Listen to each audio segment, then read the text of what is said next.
ዛሬ አብሮነት ኢትዮጵያ ከሪዮት ሚዲያ ጋር በመተባበር ያዘጋጀውና ብዙዎች ደግሞ በእጅጉ አስተዋጽኦ ያደረጉበት ይህ ታላቅ ትዕይንተ ህዝብ ተጀምሯል። አጋፋሪያችሁ ቴዎድሮስ ጸጋዬ ነኝ። እነሆ ጦርነት ይቁም፣ ግፋዊ አገዛዝ ያብቃ፣ ሰላም ይምጣ በሚል መሪ ቃል የተቃውሞ ትዕይንተ ህዝቡ ተጀምሯል። ዛሬ በዚህ ታላቅና ታሪካዊ የበይነመረብ ተቃውሞ ትዕይንተ ህዝብ መክፈቻ ላይ ሰላም ስላችሁ ሰላምታ ሳቀርብላችሁ የተቀላቀለ ስሜት ይሰማኛል። በአንድ በኩል ሰላም የሰው ልጆች ሁሉ በጎ መሻት ሊሆን የሚገባው ነውና ሰላምታ ሳቀርብላችሁና ሰላምም ስመኝላችሁ ደስ ይለኛል። በሌላ በኩል ደግሞ ይህንን ሰላም የምመኝላችሁ አገራችን ሰላም ባጣችበት ሚሊዮኖችን የቀጠፈና ያፈናቀለ እየቀጠፈም እያፈናቀለም በቀጠለ የእርስ በርስ ጦርነት ውስጥ እያለች በመሆኑ ደግሞ ሐዘን ይፈጥርብኛል። ሆነም ቀረ ግን ሰላም እንዲመጣ የምንፈልገው ዘላቂ ሰላም እንዲሰፍን፣ ጦርነት እንዲቆም፣ ግፋዊ አገዛዝ እንዲያበቃ መሻት መታገል አማራጭ የለውምና ለዚህም ድምጻችንን ማሰማታችን ግድ ነውና ስለ ዘላቂ ሰላም ድምጽ በምናሰማበት በዚህ መድረክ መክፈቻ ላይ እንደገና ሰላም ሰላም ሰላም እላችኋለሁ። ዛሬ የተለያየ የፖለቲካ አመለካከት ያላቸው ከልዩ ልዩ ብሔር የመጡ በየዘርፋቸው በሀገሪቱ የፖለቲካ ሜዳ ላይ ከፍተኛ ሚና የተጫወቱ ተጽዕኖ ያላቸው ተጽዕኖ የፈጠሩ የኢትዮጵያ የፖለቲካ ሰብዕናዎች ወይም ፐርሰናሊቲዝ እና የፖለቲካ ፓርቲ መሪዎች ለእናንተ በመላ ዓለም ላላችሁ ሰልፈኞች ንግግር ያደርጋሉ። ይህ ታሪካዊ ሁነት ታሪካዊም ዕለት ነው። ጦርነት እንዴት ሊቆም፣ አገዛዝ እንዴት ሊያበቃ፣ ዘላቂ ሰላምስ እንዴት ሊሰፍን ወይ ሊመጣ እንደሚችል ልዩ ልዩ አተያይ ያላቸው ጉምቱ የፖለቲካ ሰብዕናዎችና የፖለቲካ ፓርቲ ተወካዮችና መሪዎች በአንድ መድረክ በአንድ አደባባይ ተገናኝተው ለእናንተ መልእክት የሚያሻግሩበት አዲስ ታሪክ የሚጽፉበት ዕለት ነውና ነው። ዛሬ መልእክት የሚያስተላልፉልን ተናጋሪዎች ጥሪያችንን ተቀብለው ለህዝባቸው ባላቸው ተቆርቋሪነትና ወገንተኝነት መፍትሄ የሚሉትን ሐሳብና ምክረ ሐሳብ ለማቅረብ ስለተገኙ በእናንተ በታዳሚዎቻችን ስም ከፍ ያለ ምስጋናችን ይድረሳቸው። በጣም እናመሰግናቸዋለን።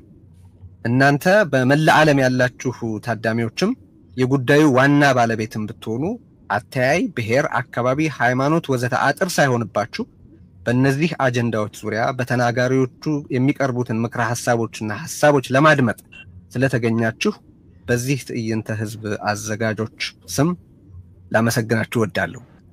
ትዕይንተ ህዝባችን የሚጀመረው አቶ ልደቱ አያሌው የአብሮነት ኢትዮጵያ አስተባባሪ ኮሚቴ ሰብሳቢ በሚያደርግልን የመክፈቻ ንግግር ይሆናል።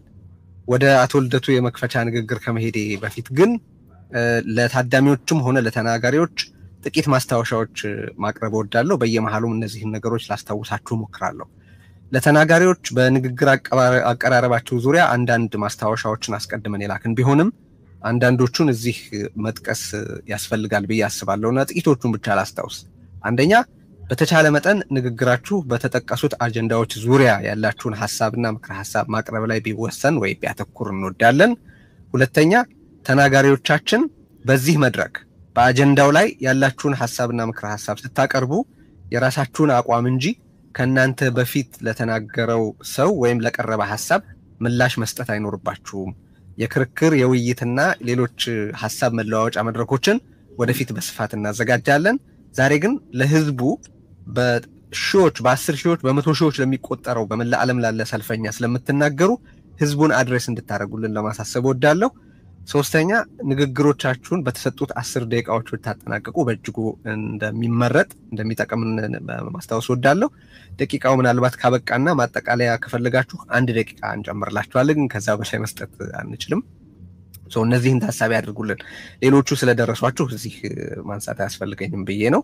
ታዳሚዎቻችንን ደግሞ አንደኛ አስተያየቶቻችሁን በስፋት አስፍሩ፣ መፈክሮቻችሁን አስተጋቡ፣ ለሰላም ድምጻችሁን አሰሙ።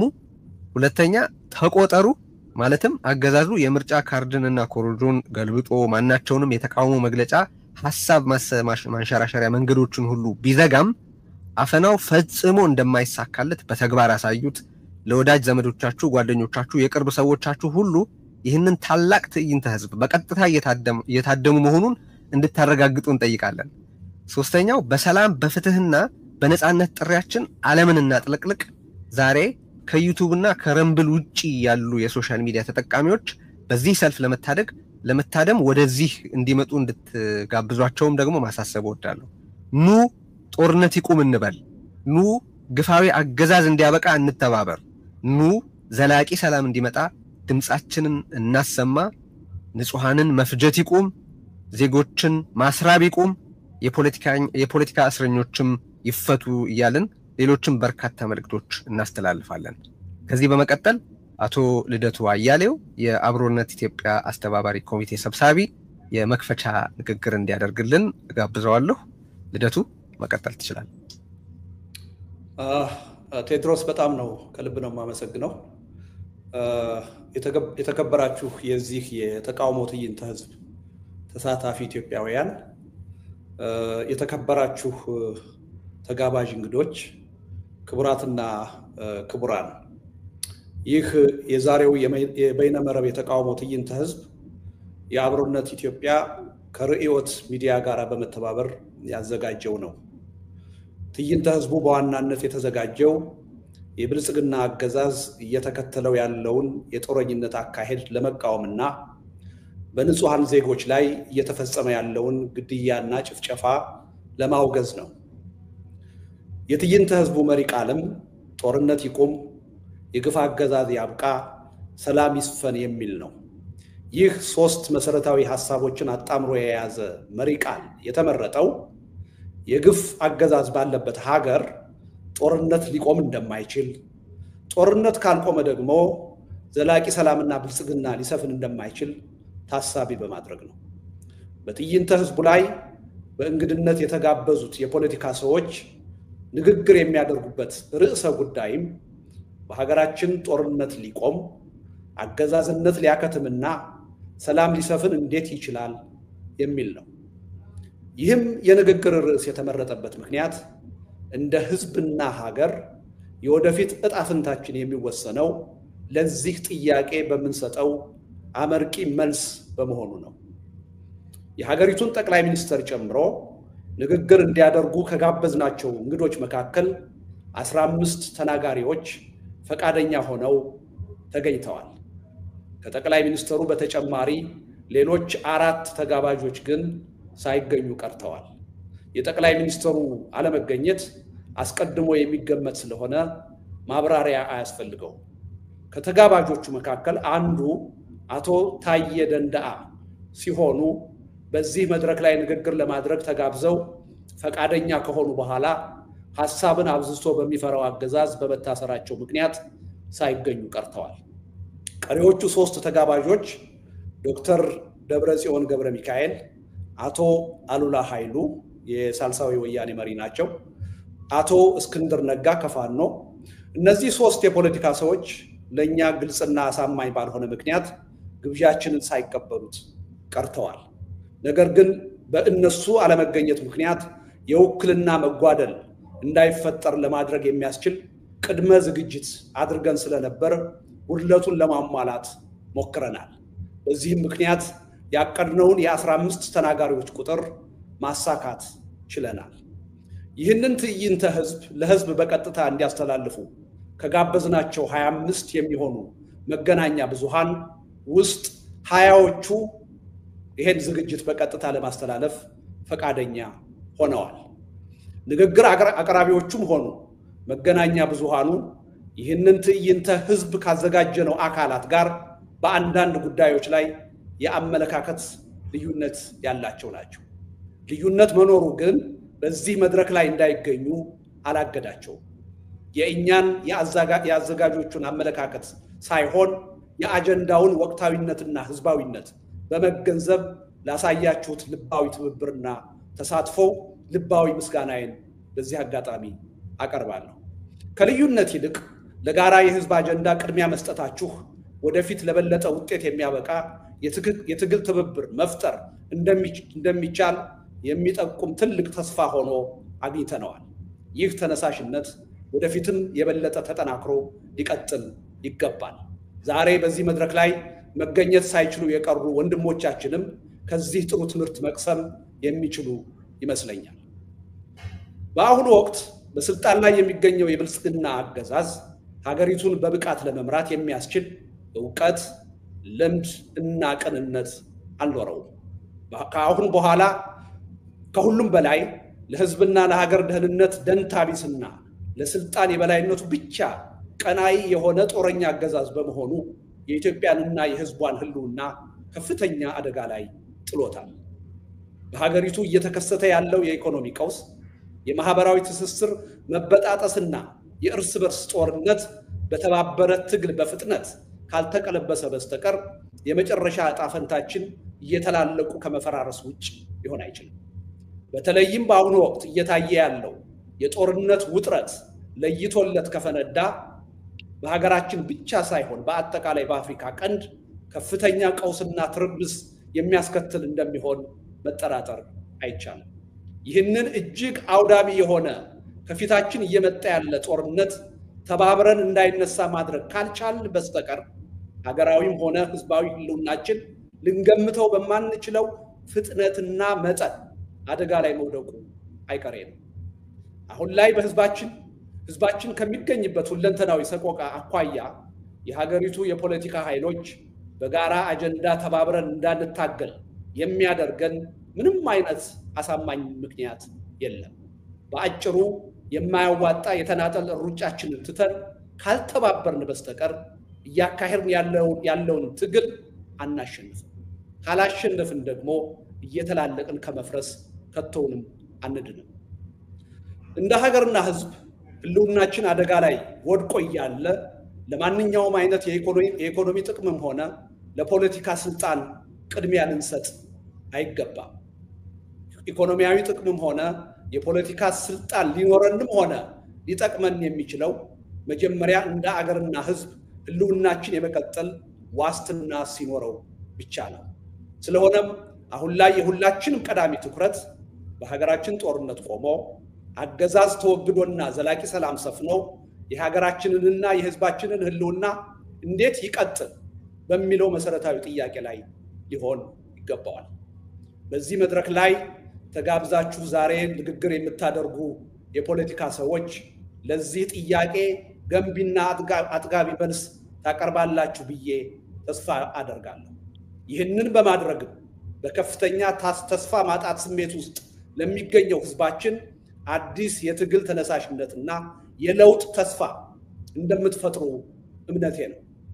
በስልጣን ላይ ያለው አገዛዝ የሐቀኛ ድርድርን በር ዘግቶ በአፈናና በኃይል መግዛትን ብቸኛ ምርጫው አድርጎ እስከቀጠለ ድረስ ተቃዋሚ ኃይሎች ርዕዮተ ዓለምና ብሔር ተሻጋሪ የሆነ የጋራ ትብብር ፈጥረን አገዛዙን በጋራ መታገል ታግለንም ማሸነፍ መቻል የምርጫ ጉዳይ ሳይሆን ብቸኛ ግዴታችን ነው።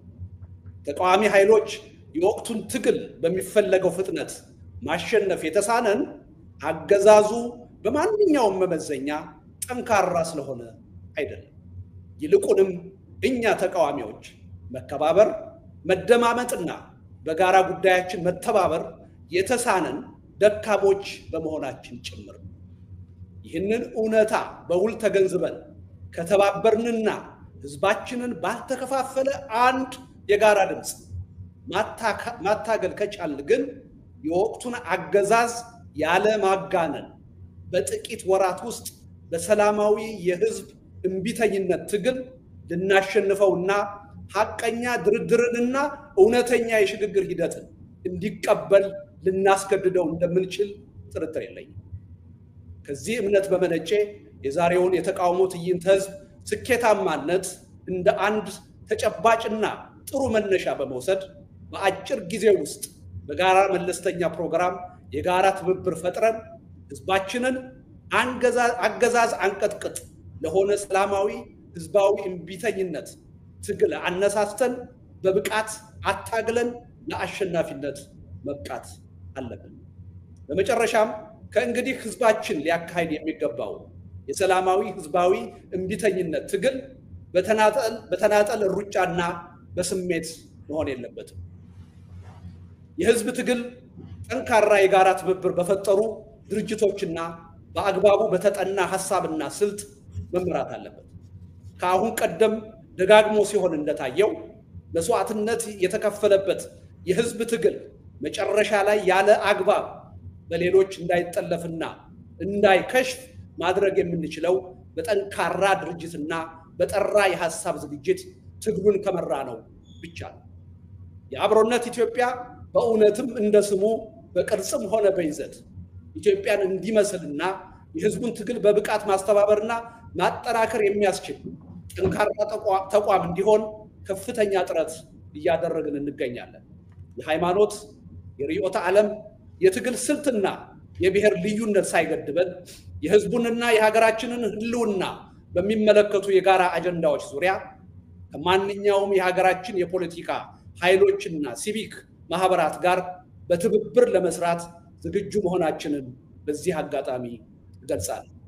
የሀገራችን የፖለቲካ ኃይሎች በመካከላቸው ያሉ ልዩነቶችን በውይይትና በድርድር የሚፈቱበትን መድረክ በመፍጠር ከዚያም በላይ በጋራ ሀገራዊ አጀንዳዎች ዙሪያ ጠንካራ የጋራ ትብብር የሚፈጥሩበትን ሁኔታ በማመቻቸት የህዝቡ ሰላማዊ የእምቢተኝነት ትግል እንዲጠናከርና ለውጤት እንዲበቃ ከፍተኛ ዝግጅት በማድረግ ላይ እንገኛለን። ይህ ከልዩነትና ከቅራኔ ይልቅ የህዝቦችን አብሮነትና የጋራ ህልውና ያስቀደመ ጥረታችን ለውጤት ይበቃ ዘንድ ግን የሁላችሁም ሁለንተናዊ አገዛና ትብብር እንዳይለየን በዚህ አጋጣሚ ጥሪያችንን በአክብሮት እናቀርባለን። መልካም ትዕይንተ ህዝብ። ስንተባበር እናሸንፋለን። አመሰግናለሁ።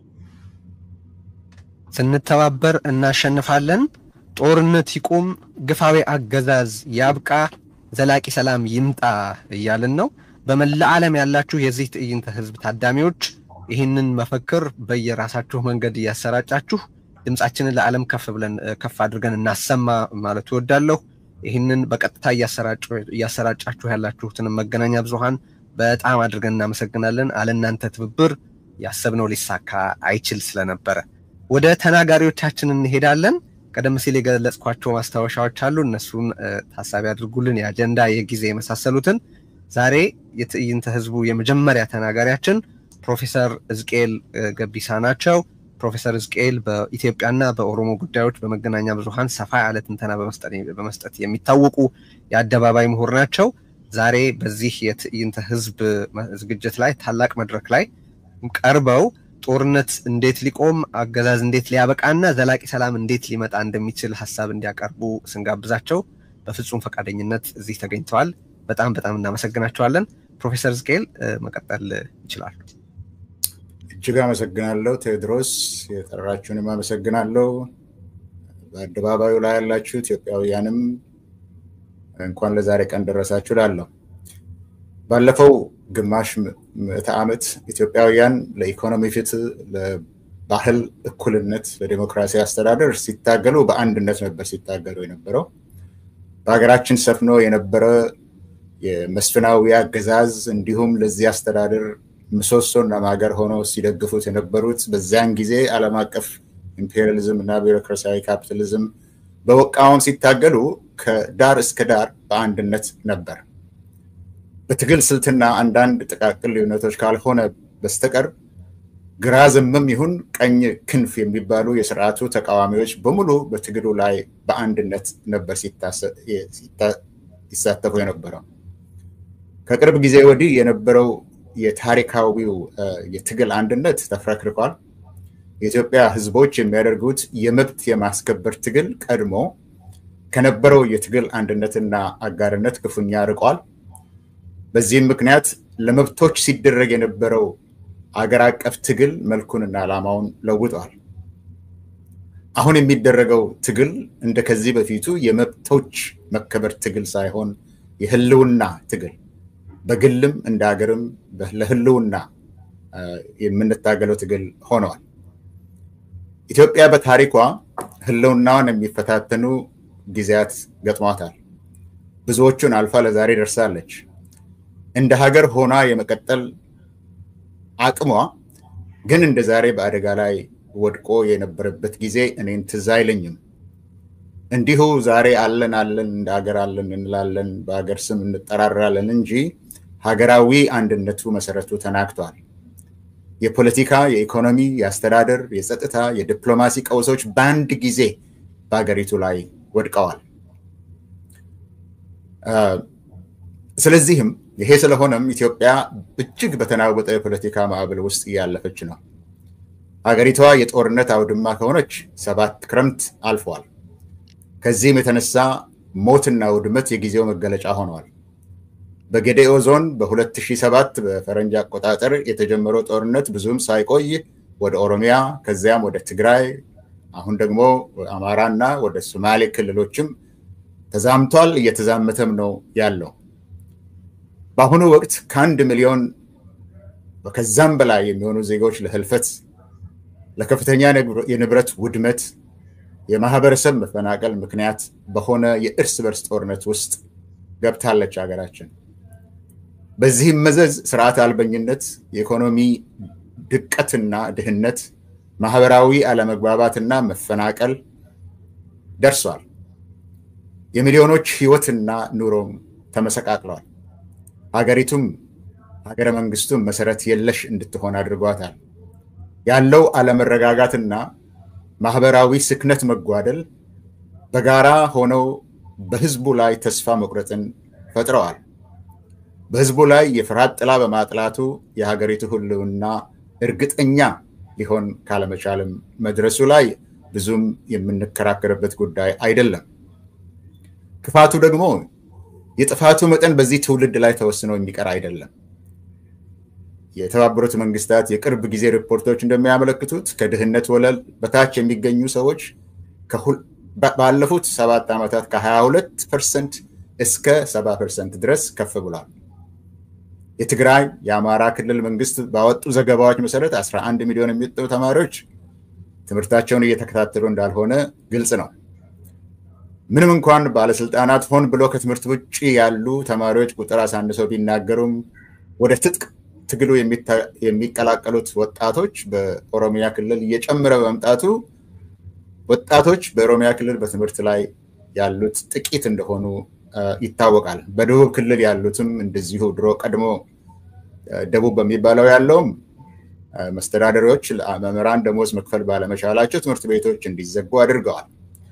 በጦርነት ምክንያት የጤና መሰረተ ልማት ተቋማት በሞርታር ወይም በድሮን ከአገልግሎት ውጪ ተደርገዋል። ዩኒቨርሲቲዎች ተማሪዎችን እየተቀበሉ አይደሉም። ደሞዝ የሌላቸው አስተማሪዎች በህይወት ለመትረፍ ከተማሪዎች ጋር ምግብ ለመካፈል ሲታገሉ ይታያሉ። ሆስፒታሎች፣ ጤና ጣቢያዎች፣ ክሊኒኮች፣ ፋርማሲዎች ህብረተሰቦችን ለማገልገል ውጤታማ እንዳይሆኑ ተደርጓል። የጥላቻ ፖለቲካ በመንግስትም ሆነ መንግስታዊ ባልሆኑ አካላት ሲተገበር ማየት የተለመደ ሆኗል። በፖለቲካ ገበያ ውስጥ ጽንፈኛ አስተሳሰቦች የበላይ ሆነዋል። ባለው ተጨባጭ ሁኔታ ሰላም ከሁሉም በላይ አስፈላጊ ሆኗል። ይህንን ስል ከዚህ በፊት ሲደረጉ የነበሩት ትግሎች ለመብቶች መከበር ነበሩ እንዳልኩት ሰላም ለማንኛውም ህዝባዊ ስራ ቅድመ ሁኔታ በመሆኑ ለማንኛውም የፖለቲካ ጥያቄ አስፈላጊ በመሆኑ ሰላም በሌለበት ምንም ሌላ ጥያቄ መመለስ ስለማይቻል የሰላም አጀንዳን መያዝ ለሰላም የሚታገል ንቅናቄን መፍጠር ግድ ሆኗል። ከዚህም በላይ የሰላም ጥያቄ የህዝብ ጥያቄ ሆኗል። በአሁን ጊዜ የኢትዮጵያ ገበሬዎችና አርብቶ አደሮች ሰላምን ይፈልጋሉ። የኢትዮጵያ ወታደሮች ወንድሞቹን መግደልና በወንድሞቹ መገደል ሰልችቷቸዋል። የመንግስት ሰራተኞች ሰርተው ልጆቻቸውን በሰላማዊ መንገድ እንዲያሳድጉ ይፈልጋሉ። የከተማ ነዋሪዎች ሰላም ይፈልጋሉ። የንግድ ድርጅቶች ፋብሪካዎችም የምርታቸውን ለገበያ ለማድረስ ሰላምን ይፈልጋሉ። ምንም እንኳን የኢትዮጵያ ውስጥ ያለው የሰላም ትግል ይህን ያህል አንድነትን ቢያሳይም በልሂቃን መካከል ያለው ስሜት ግን ከህዝቡ ጥንካሬ ጋራ ከህዝቡ ጥያቄ ጥንካሬ ጋራ የሚመጣጠን አልሆነም። አንዱ ማደናቀፊያ የፖለቲካ ልሂቃኑ ወደ መበታተን በሚሄዱ ጉዳዮች ላይ በማተኮር ይልቅ ለአነስተኛ ጉዳዮች ተገቢ ትኩረት መስጠታቸው ነው። በተወዳዳሪ ጥያቄዎች የተዘበራረቁት ልሂቃኑ እስካሁን ድረስ የዘላቂ ሰላም ጥያቄውን ለመምራት አቅም ወይም ፍላጎታቸው አነስተኛ ሆኖ ተገኝቷል።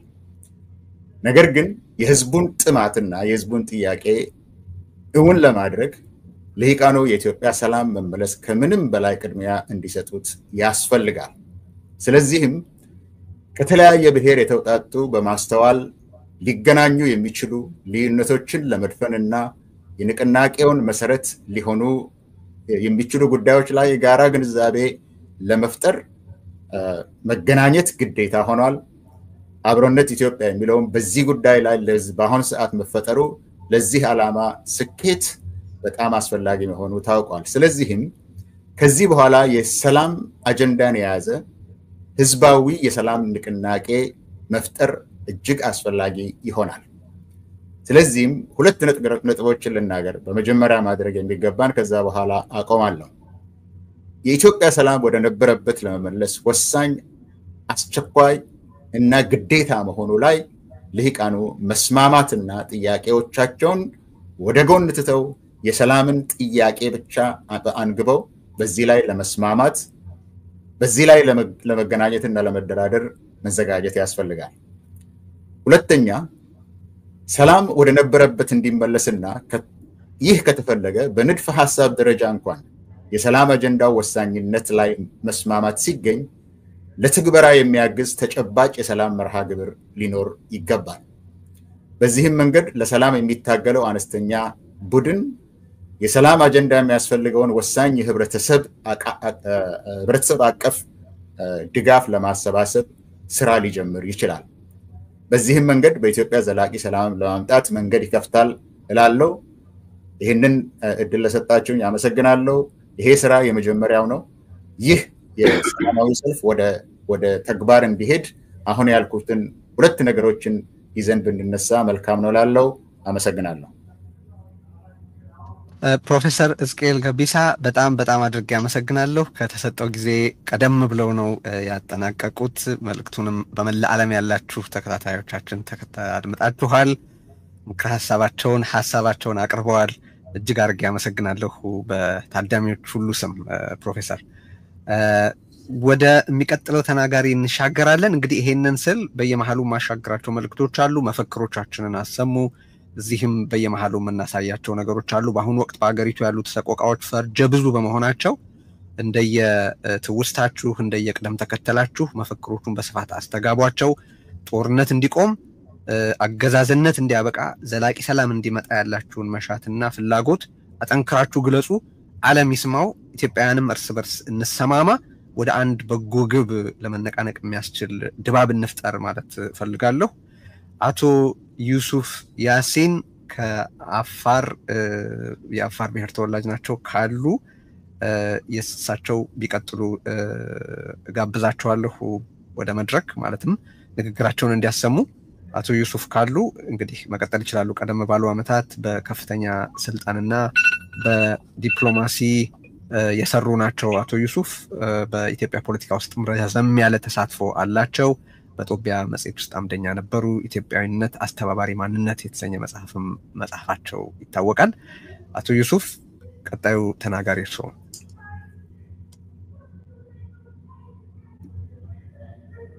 ቴዲ እየታየለምና እዚህም ላይ ወደ የሚቀጥለው እንሻገራለን።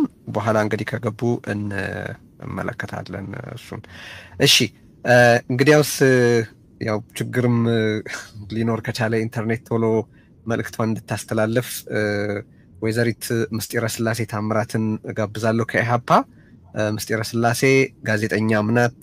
እንግዲህ በወጣት ናት፣ ሴት ናት። በኢትዮጵያ ፖለቲካ ውስጥ የወጣቶች ተሳትፎ ብዛም አይደለም እንደምታውቁት፣ ግን የሴቶች ደግሞ የበለጠ ነው። በተለይ በአመራር ደረጃ ምስጢረ ስላሴ እነዚህን አጥሮች በመሻገር በጣም አደገኛ በሆነ የኢትዮጵያ ፖለቲካ ውስጥ ለመሳተፍ ባደረገችው ውሳኔ በእጅጉ ልናከብራት ይገባል ብዬ አስባለሁ።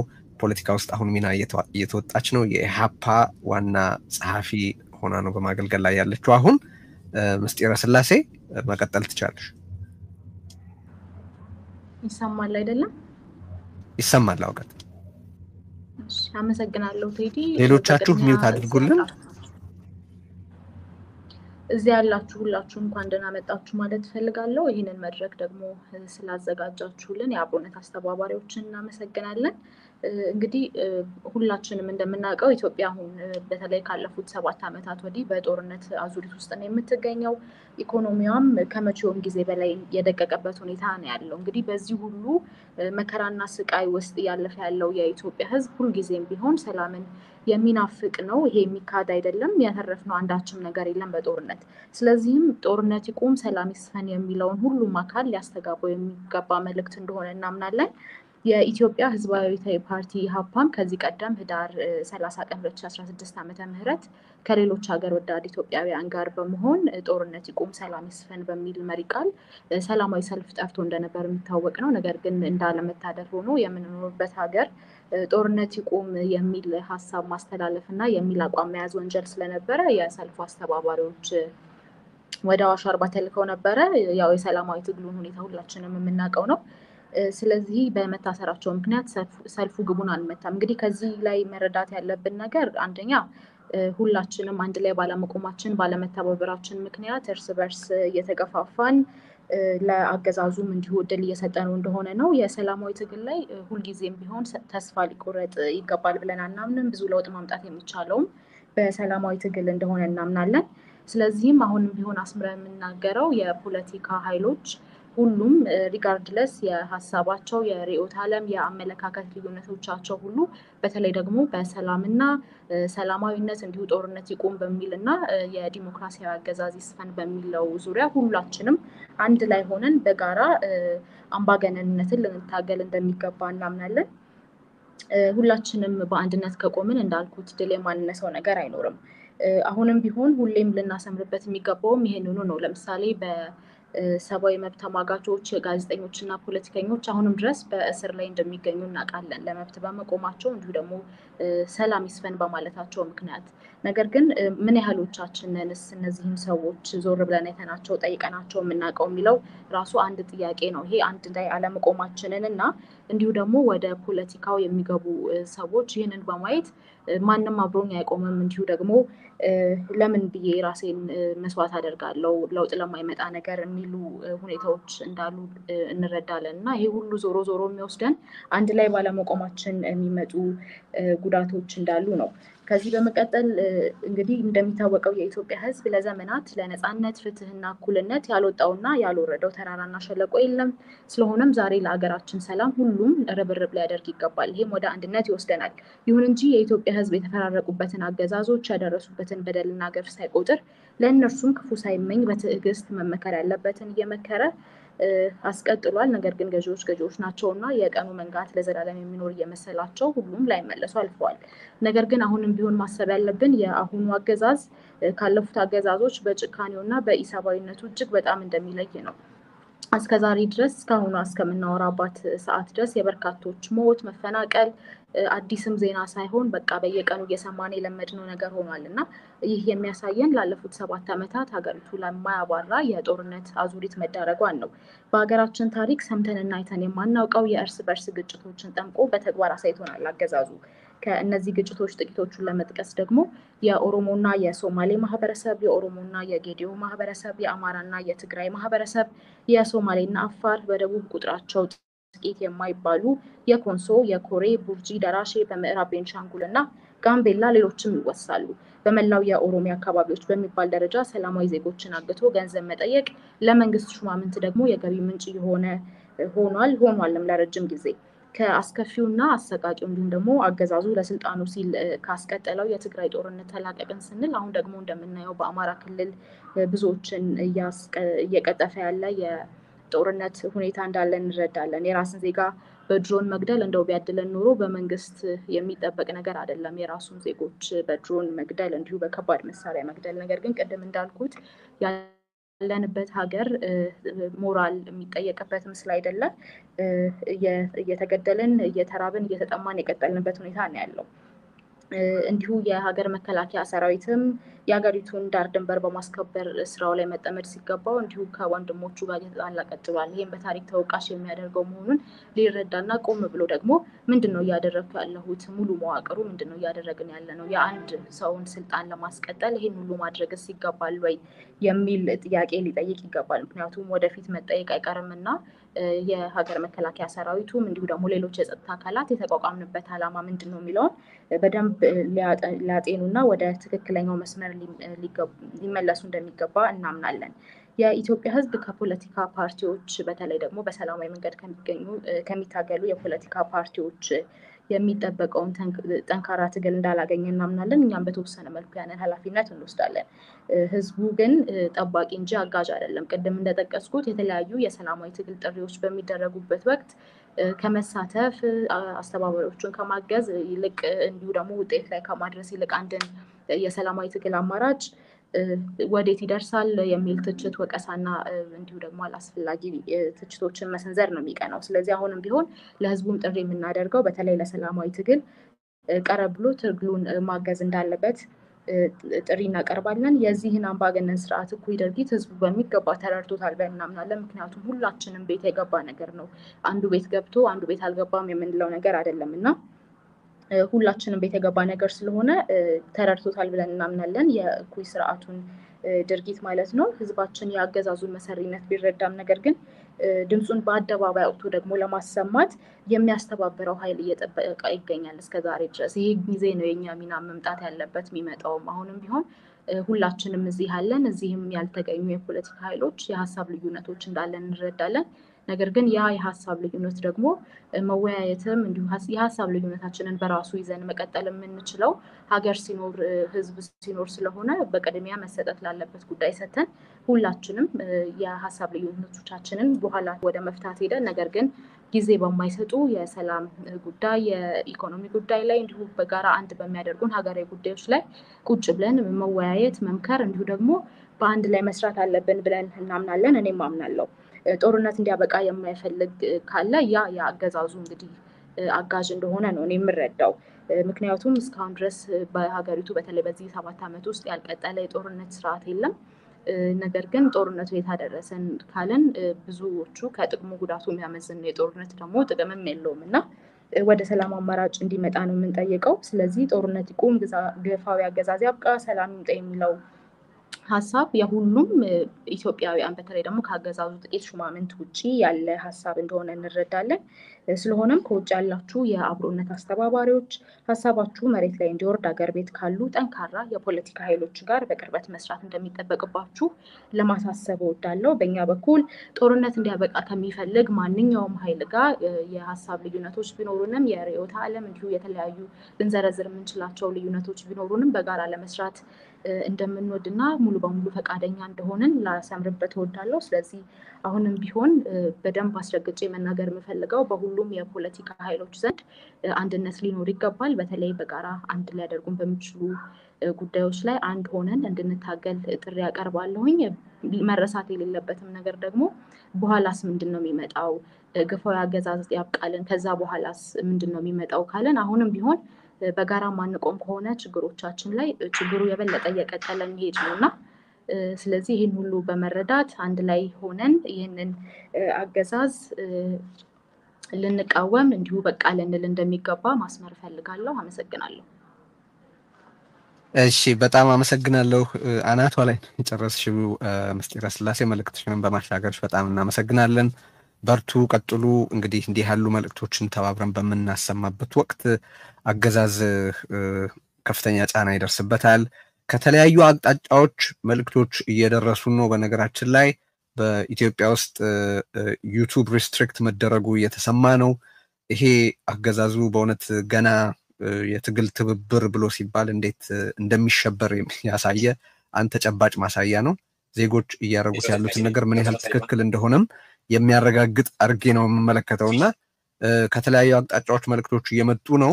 በዚህ በኢትዮጵያ ውስጥ ዩቱብ እንዳይሰራ ተደርጓል፣ በሌላ ተዘዋዋሪ መንገድ ነው እየተመለከትን ያለ ነው የሚሉ ብዙ መልእክቶች እየተቀበልኩ ነውና እስቲ ኢትዮጵያ ያላችሁ መልእክት ላኩልን። እዛ ያለውን ሁኔታ በተጨባጭ እዚሁ አንዱ ተጨባጭ ውጤት ይኸው ነው። አገዛዝ ካልተጨነቀ ካልተሸበረ በስተቀር እነዚህን መሰል እርምጃዎች አይወስድምና ነው። እንግዲህ በመላ ዓለም ያላችሁ የዚህ ትዕይንተ ህዝብ ታዳሚዎች በጣም አድርገን እናመሰግናለን ስላላችሁ ስለተገኛችሁ።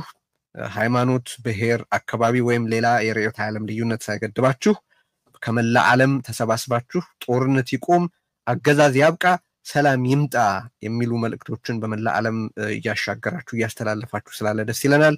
ቀጥሉበት። እየተመለከታችሁት ነው። ኦልሬዲ ውጤቱን እያያችሁ ነው። ዜጎች ሲተባበሩ አገዛዝ ይሸበራል። እውነታው ይሄ ነው። ስለዚህ አሁን መፈክራችሁን አስተጋቡ። አጀንዳውን ዜጎች ናቸው መስጠት ያለባቸው አገዛዝ አይደለም እና እሱን መልእክት ማሻገር ወዳለሁ። እንቀጥላለን። አቶ አሉላ ሰለሞን ቀጣዩ ተናጋሪያችን ነው። አቶ አሉላ ሰለሞን በአሁኑ ወቅት በተለይ በትግራይ ውስጥ ባለ ፖለቲካ ዙሪያ ለውጥ የመፈለግ ምልክት ሆነው ካሉ ጎላ ያለ የተለያየ የመዋቅር ለውጥ እንዲመጣ ድምጽ ከሚያሰሙ ምልክቶች አንዱ ነው።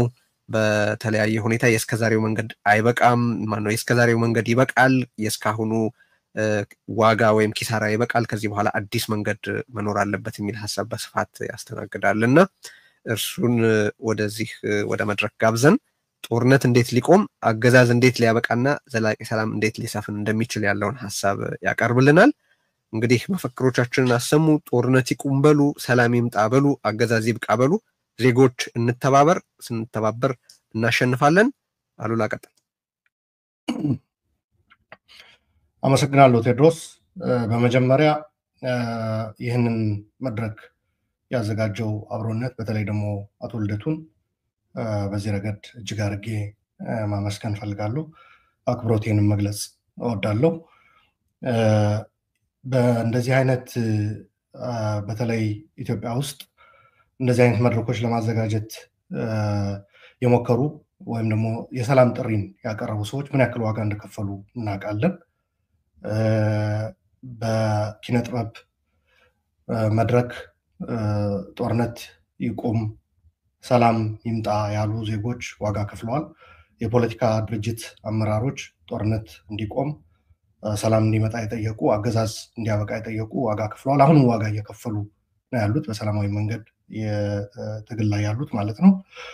ነገር ግን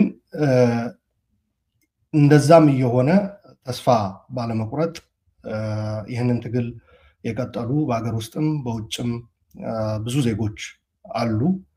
ይህ የሰላማዊ ትግል ጥሪ ጦርነት እንዲያበቃ፣ አገዛዝ እንዲያበቃ የሚደረግ ጥሪ በመሰረቱ ሰላማዊ መሆንን አለበት ትግሉ ብለው ያመኑ በዋናነት በተጨማሪ ደግሞ አይ አገዛዙ የሰላማዊ ትግል ስፔስ ወይም ከባቢውን ስለዘጋው ያለን አማራጭ በትጥቅ ትግል ነው የምንፋለመው ብለው ትጥቅ ትግል እያካሄዱ ያሉ ወገኖችም አሉ።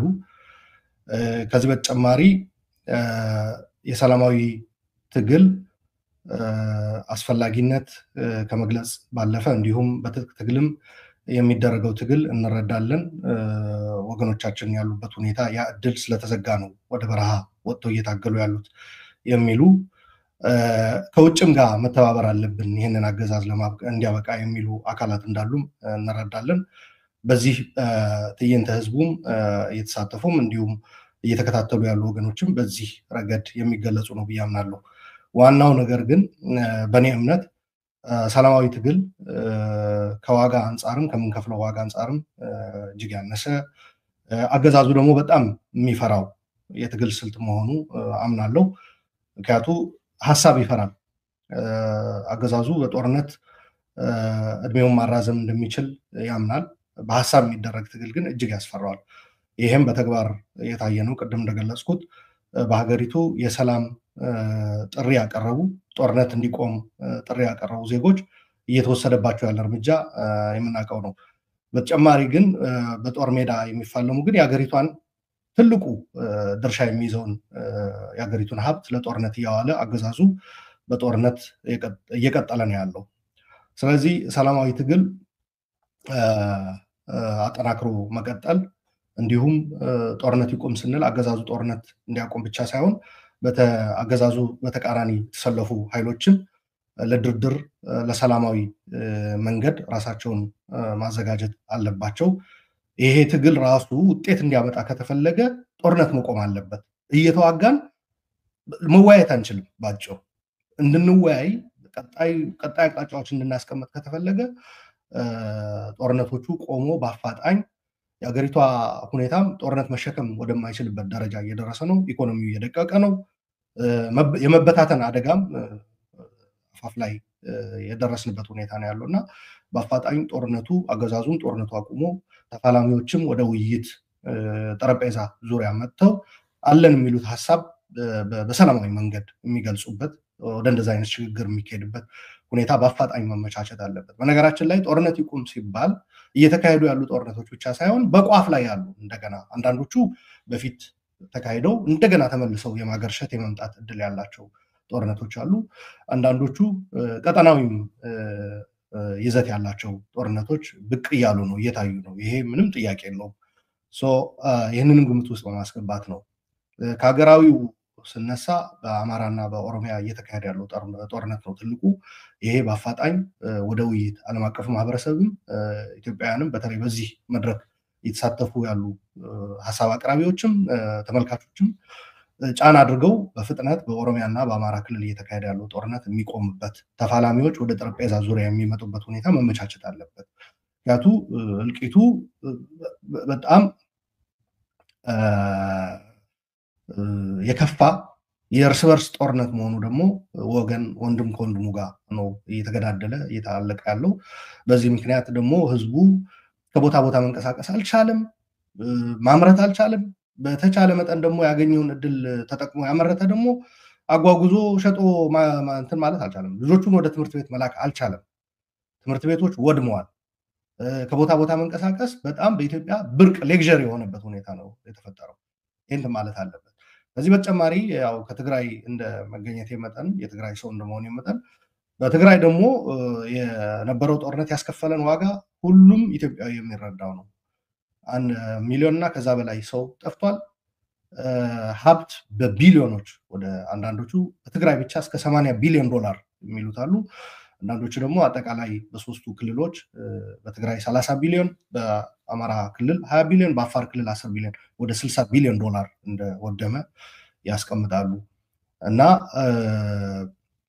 ይሄ ጦርነት በሰላም ስምምነት ቢቋጭም አሁን ተመልሶ ጦርነት የሚያገረሽበት ሁኔታ ምልክቶች እየታዩ ነው ያሉት። በተለይ ከጎረቤት ሀገር ኤርትራ ጋር በተያያዘ ደግሞ ፍጥጫው በጣም እየከረረ ሄዷል። ይሄ ፍጥጫ ደግሞ ያው የጦርነት አውድማው ትግራይ የመሆን እድሉ ሰፊ ነው፣ ምን ጥያቄ የለውም። በተለይ ትግራይ ውስጥ ያሉ ፖለቲካ ተዋናዮች በዋናነት ህወሓት በፖለቲካ ውድቀት ምክንያት ለሁለት ተሰንጥቆ ወደ ወታደራዊ አመራሩም ጭምር በመጋባቱ ውድቀቱ ማለት ነው ከኮር በላይ የሚባሉ የቲዲኤፍ አመራሮች በወሰኑት የተሳሳተ ስሌት በቲዲኤፍ ውስጥ ራሱ መከፋፈል ተፈጥሮ ሌላ ታጣቂ ኃይል በትግራይ በሁለት እንትን ማለት ነው ጎራ ተከፍሎ የተፋጠጠበት ሁኔታ ነው። ኢንትራ ትግራይ ኮንፍሊክት የመፈጠር እድልም አለ። የኢንትራ ትግራይ ኮንፍሊክት ደግሞ በሶስት ደረጃዎች፣ በአንደኛ ሁለት አካላት ከኋላ እየገፉ ትግራይን ከትግራይ የማጋጨት ጦርነት ውስጥ የመክተት፣ ሁለተኛ እነዚህ ኃይሎች ወደ ጦርነት ሲገቡ ራሳቸው ደግሞ ትግራይ በሁለቱም ሳይድ ተሰልፎ የእነሱን ጦርነት እንዲዋጋ የማድረግ፣ ሶስተኛ ደግሞ በሶስተኛ ደረጃ የውክልና አጠቃላይ በቀጠናው ያለ የውክልና ጦርነት ላይ ትግራይ ተሳታፊ በማድረግ ትግራይን የማውደም አቅጣጫ ነው እየተካሄደ ያለው።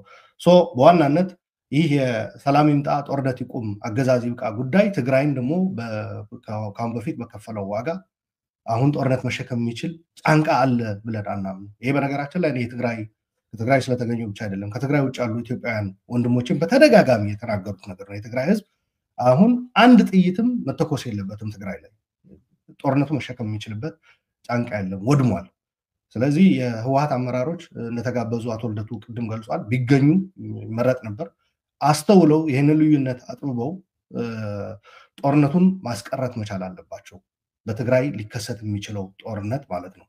ከዛ በተጨማሪ ደግሞ የተለያዩ ኃይሎች በተለይ የኢትዮጵያና የኤርትራ መንግስታት፣ በተለይ የኤርትራ መንግስት ጦርነቱ ወደ ትግራይ እንዲመጣ በጣም ትልቅ ጥረት እያደረገ ነው። ፌደራል መንግስት ደግሞ ይህንን ሳያገናዝብ በብልሃት ሳያይ ወደዚህ ወጥመድ ሰተት ብሎ እየገባ መንገድ መዝጋትም ጀምሯል። መንገድ መዝጋት የምን ምልክት እንደሆነ እናውቀዋለን ሁላችን። 2013 ዓ.ም ላይ በመንገድ መዝጋት ምልክቶች የተጀመረ ነው። እልም ያለ ጦርነት ውስጥ ተገብቶ ጀነሳይዳል በሆነ እንትን ከፍተኛ እልቂት 1 ሚሊዮን ወገኖቻችን ያጣ ነው ማለት ነው። አንዴ ከተኩል ይቀራል። ኦኬ፣ ስለዚህ ይህንን አደራ ማለት ፈልጋለሁ። በዚህ ረገድ በተለይ ትግራይ ላይ ያለው ፍጥጫ ሌላውንም የሚነካ ስለሚሆን ካሁን በፊትም የተካሄደው ጦርነት ሁሉንም ዋጋ ያስከፈለ ስለሆነ እዚህ የተገኛችሁ ወገኖች ትግራይ ላይ ያለው ሁኔታ ልብ ብላችሁ ወስዳችሁ እዛ ላይም ጫና እንድታደርጉ ጥሪዬን ማቅረብ ፈልጋለሁ። ጦርነት ይቁም፣ ሰላም ይምጣ፣ አገዛዝ ይብቃ። አገዛዝ ሳያበቃ ሰላም የማይታሰብ ነገር ነውና ወንድሞቻችንን ወደው አይደለም አንዳንዶቹ እየተፋለሙ ያሉት ያገዛዝ እንትን በኢትዮጵያ አለማብቃቱ ያገዛዝ ስርዓት አለማብቃቱ የፈጠረው ነውና እሱም ላይ እኔ በዋናነት ሰላማዊ ትግል ነው አሁን እንትን ማረገው የምደግፈው። ስለዚህ በዚህ ሰላማዊ ትግል የምትሳተፉ ወገኖች በምታደርጉት ጥሪ ሁሉ ከጎናችሁ እንደሆንኩ መግለጽ ፈልጋለሁ። ለመሳተፍም ዝግጁ ነኝ። አመሰግናለሁ። እሺ፣ በጣም እናመሰግናለን። 46 ሰከንድ አትርፈህልናል። እንግዲህ ሌሎች ተናጋሪዎችም አሉ በስፋት እንግዲህ ገና እየጀመርን ነው ማለት ይቻላል። ግን ገና ከመጀመሩ በነገራችን ላይ አሁንም ከበርካታ የኢትዮጵያ አካባቢዎች ዩቱብ እንዳይሰራ የተደረገባቸው አካባቢዎች እንዳሉ፣ ኢንተርኔት እንዳይሰራ የተደረገባቸው አካባቢዎች እንዳሉ፣ ከሌላው በተለየ ኢንተርኔት በእጅጉ እንዲደክም የተደረገባቸው አካባቢዎች እንዳሉ በስፋት መልእክት እየተቀበልን ነው። ይህንን ነው መጀመሪያም ስንል የነበረው። አገዛዙ ገና የትብብር የዜጎች ትብብር የዜጎች በጋራ መሰባሰብ ሲመጣ ይሸበራል። ምክንያቱም ዜጎች ከተባበሩ አገዛዝነት ስለማይሰነብት ማለት ነው። እና አሁንም እያየን ያለነው ያንን ነው። እንግዲህ ይሄ የሚያሳየን ነገር አለ። ምን ያህል ትግሉ ገና ከጅምሩ አገዛዝን በማሸበር ረገድ እንዲርድ በማድረግ ረገድ እንዴት ውጤታማ እንደሆነ ያሳያል ብዬ አምናለሁና ብርታት ሊሆነን ይገባል። ይሄ ድምጻችንን ለማሰማት ትክክለኛው ፓት ላይ መሆናችንን ሊነግረን ይገባል ብዬ ስለማስብ ነው። ይህንን መልእክት አሁንም ከተለያዩ የኢትዮጵያ ክፍሎች መልእክታችሁን ላኩልን። ምንድነው የተቸገራችሁበት ጉዳይ የሚለውን እንደዚሁ ተመልከቱ፣ ላኩልን። አቶ ጀዋር መሐመድም አሁን እንዲሁ ያው እዚሁ ከኛው ጋር አለ፣ ግን ገጹ ላይ የደረሱትን መልእክቶች ጽፎ ተመልክቻለሁ። ከተለያዩ የኢትዮጵያ አካባቢዎች የዩቲዩብ ሊንክ እንዳይሰራ እየተደረገ ያለ መሆኑንም ጠቅሶ ጽፏል። እኔም ጋር የደረሰው ነገር እሱን ነው የሚያሳየው። ስለጻፈ ላንሳው ብዬ ነው እዚህ ላይ። አቶ ጀዋርም ንግግር ያደርጋል ከተወሰኑ ደቂቃዎች ጊዜዎች በኋላ። ስለዚህ እሱንም ተጠባበቁ። ሌሎች ብዙዎች አሉን እዚህ። አቶ ገዱም አሉ፣ አርበኛ ዘመነም ይናገራል። በኢትዮጵያ ውስጥ አሉ የምትሏቸው የፖለቲካ ፊገርስ ይናገራሉና ይህንን በየሚዲያው የምትከታተሉት ሁሉ እየተከታተላችሁ ያላችሁበትን ሚዲያ ሊንክ አሰራጩ። ወዳጆቻችሁ ይህንን ትዕይንተ ህዝብ እየተከታተሉ እንዳለ አረጋግጡ። የዚህ ሰልፍ ታዳሚ ለመሆን ምንም አይጠይቅም። ይህንን ርዕዮተ ዓለም አይገድበውም፣ ሃይማኖት አይገድበውም፣ አካባቢ አይገድበውም፣ አተያይ አይገድበውም እና ይህንን ትዕይንተ ህዝብ ላለመካፈል ምንም ምክንያት የለም። አገዛዙ ብቻ ነው ይህንን ትዕይንተ ህዝብ ወይም ገዦች ናቸው ይህንን ትዕይንተ ህዝብ መካፈል የማይፈልጉት። በዛም ምክንያት ነው ህወሓትና ብልጽግና ያልተገኙት ብለን ነው የምናስበው። ለማንኛውም ቀጣዩ ተናጋሪያችን የሚሆኑት እዚሁ ላይ እየተመለከትኩ ነው፣ አቶ አማኑኤል ሞጊሶ ናቸው። አቶ አማኑኤል ሞጊሶ የወላይታ ብሔር ተወላጅ ናቸው። የወላይታ ብሔራዊ ንቅናቄም ሊቀመንበር ናቸው። 10 ደቂቃ አሉት አቶ አማኑኤል። አሁን ሀገራችን ባለችበት ሁኔታ ጦርነት እንዴት ሊቆም፣ አገዛዝ እንዴት ሊያበቃና ዘላቂ ሰላም እንዴት ሊሰፍን ይችላል የሚለውን የእርሶንና የንቅናቄውን ሀሳብ እንዲያቀርቡ ጋብዞታለሁ። 10 ደቂቃ አሉት። ይቀጥሉ አቶ አማኑኤል።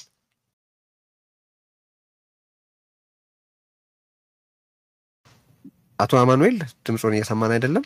ዜና ሚዩት ነው ያለው።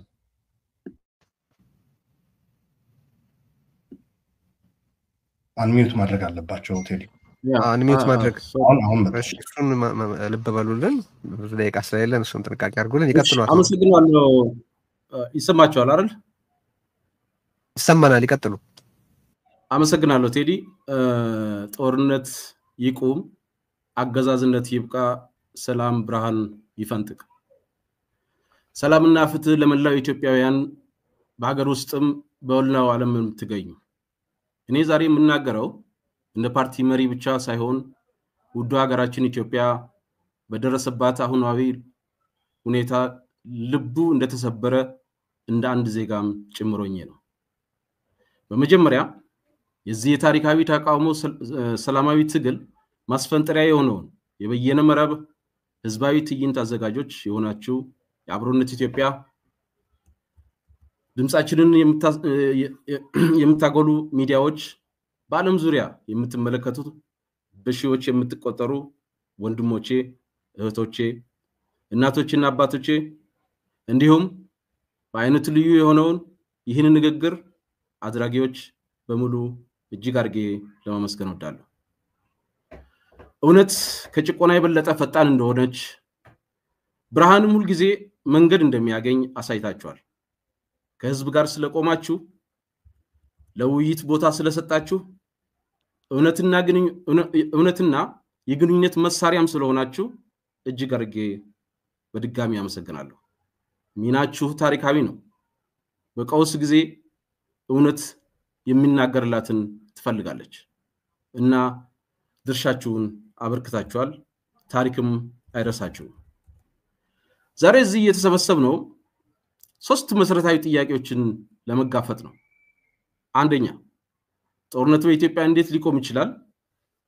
ሁለተኛ አገዛዝነት እንዴት ሊያከትም ይችላል? እንዲሁም ሶስተኛ ዘላቂ ሰላም እንዴት ለሀገራችን ሊመጣ ይችላል? እነዚህ ጥያቄዎች ትምህርታዊም አይደሉም። እነዚህ ጥያቄዎች ንድፈ ሐሳባዊ አይደሉም።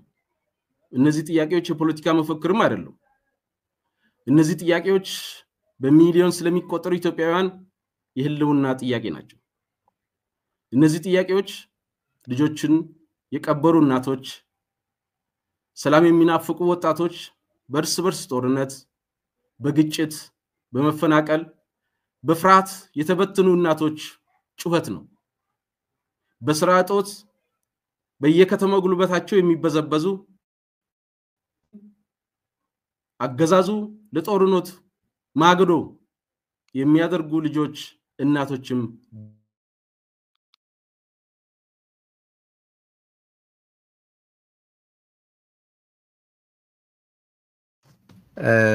ተቋርጧል ይመስለኛል አይደለም? እየሰማናቸው አይደለም? ዜና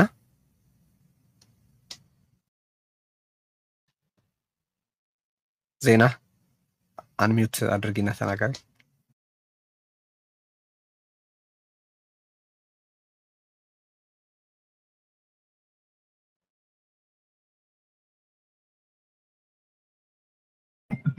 ኢንተርኔታቸው ተቋርጧል፣ ይቅርታ። እሺ እንግዲህ ይቅርታን ጠይቃለን። ወደ የሚቀጥለው ተናጋሪ መሻገር ይኖርብናል፣ ምክንያቱም ብዙ ደቂቃ የለንም። መልእክታቸውን ቢጨርሱ እንወድ ነበር። በነገራችን ላይ አሁንም ብዙ መልእክት እየተቀበልኩ ነው። ኢንተርኔት እየሰራ አይደለም ማለት በብዙ ኢትዮጵያ አካባቢዎች ዩቲዩብ ብሎክ ተደርጓል። በአንዳንዶች ቦታዎች በጣም ኢንተርኔት ተዳክሟል። በሌሎች አካባቢዎች ደግሞ ልዩ ልዩ እንቅፋቶች እየተፈጠሩ ነው፣ በግልጽ የሚታይ ማለት ነውና ዜጎች ሳንጀምር አሸንፈናል።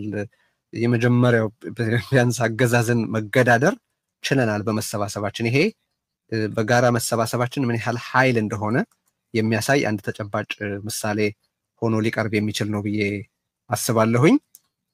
ግን ቪፒኤን መጠቀም እንድትችሉ ብዙዎች አስተያየታቸውን እየሰጡ ነው። እሱን ማሳሰብ ወዳለሁኝ። የምትከታተሉበትን ሚዲያ እየተከታተላችሁ ሊንኩን የዚህ ትዕይንተ ህዝብ ተሳታፊ ላይሆኑ ይችላሉ ብላችሁ ለምትጠረጥሯቸው ሁሉ ላኩላቸው። የዚህ ትዕይንተ ህዝብ አባል መሆን ፍትህ ወዳድነት፣ ሰላም ወዳድነት፣ ነፃነት ወዳድነት ነው። ሌላ ምንም የርዕዮተ ዓለም፣ የብሔር፣ የፖለቲካ አመለካከት፣ የአካባቢ፣ የሃይማኖት ወዘተርፈ ልዩነት በዚህ ትዕይንተ ህዝብ ውስጥ ከመታደም የሚያግድ አይደለም። ስለዚህ እንግዲህ ቀጥሎ ዶክተር ሰይፈ ስላሴ አያሌው ከእናት ፓርቲ መልእክት ያስተላልፉልናል። ሊቀመንበር ናቸው የእናት ፓርቲ። በእናት ፓርቲ በኩል ያለውን ምክር ሐሳብና ሐሳብ ይነግሩናል ለመላ ዓለም ላሉ ሰልፈኞች ማለት። ስለዚህ ጦርነት እንዴት ይቁም፣ አገዛዝ እንዴት ያብቃ፣ ዘላቂ ሰላም እንዴት ይምጣ በሚለው ጉዳይ የእናት ፓርቲን ሀሳብ በሊቀመንበሩ በኩል እንከታተላለን። ዶክተር ሰይፈ ስላሴ መቀጠል ይችላሉ። ያለ ነው እኛ ለማድረግ አጭር ንግግር የመረጥኩት ርዕስ ነው።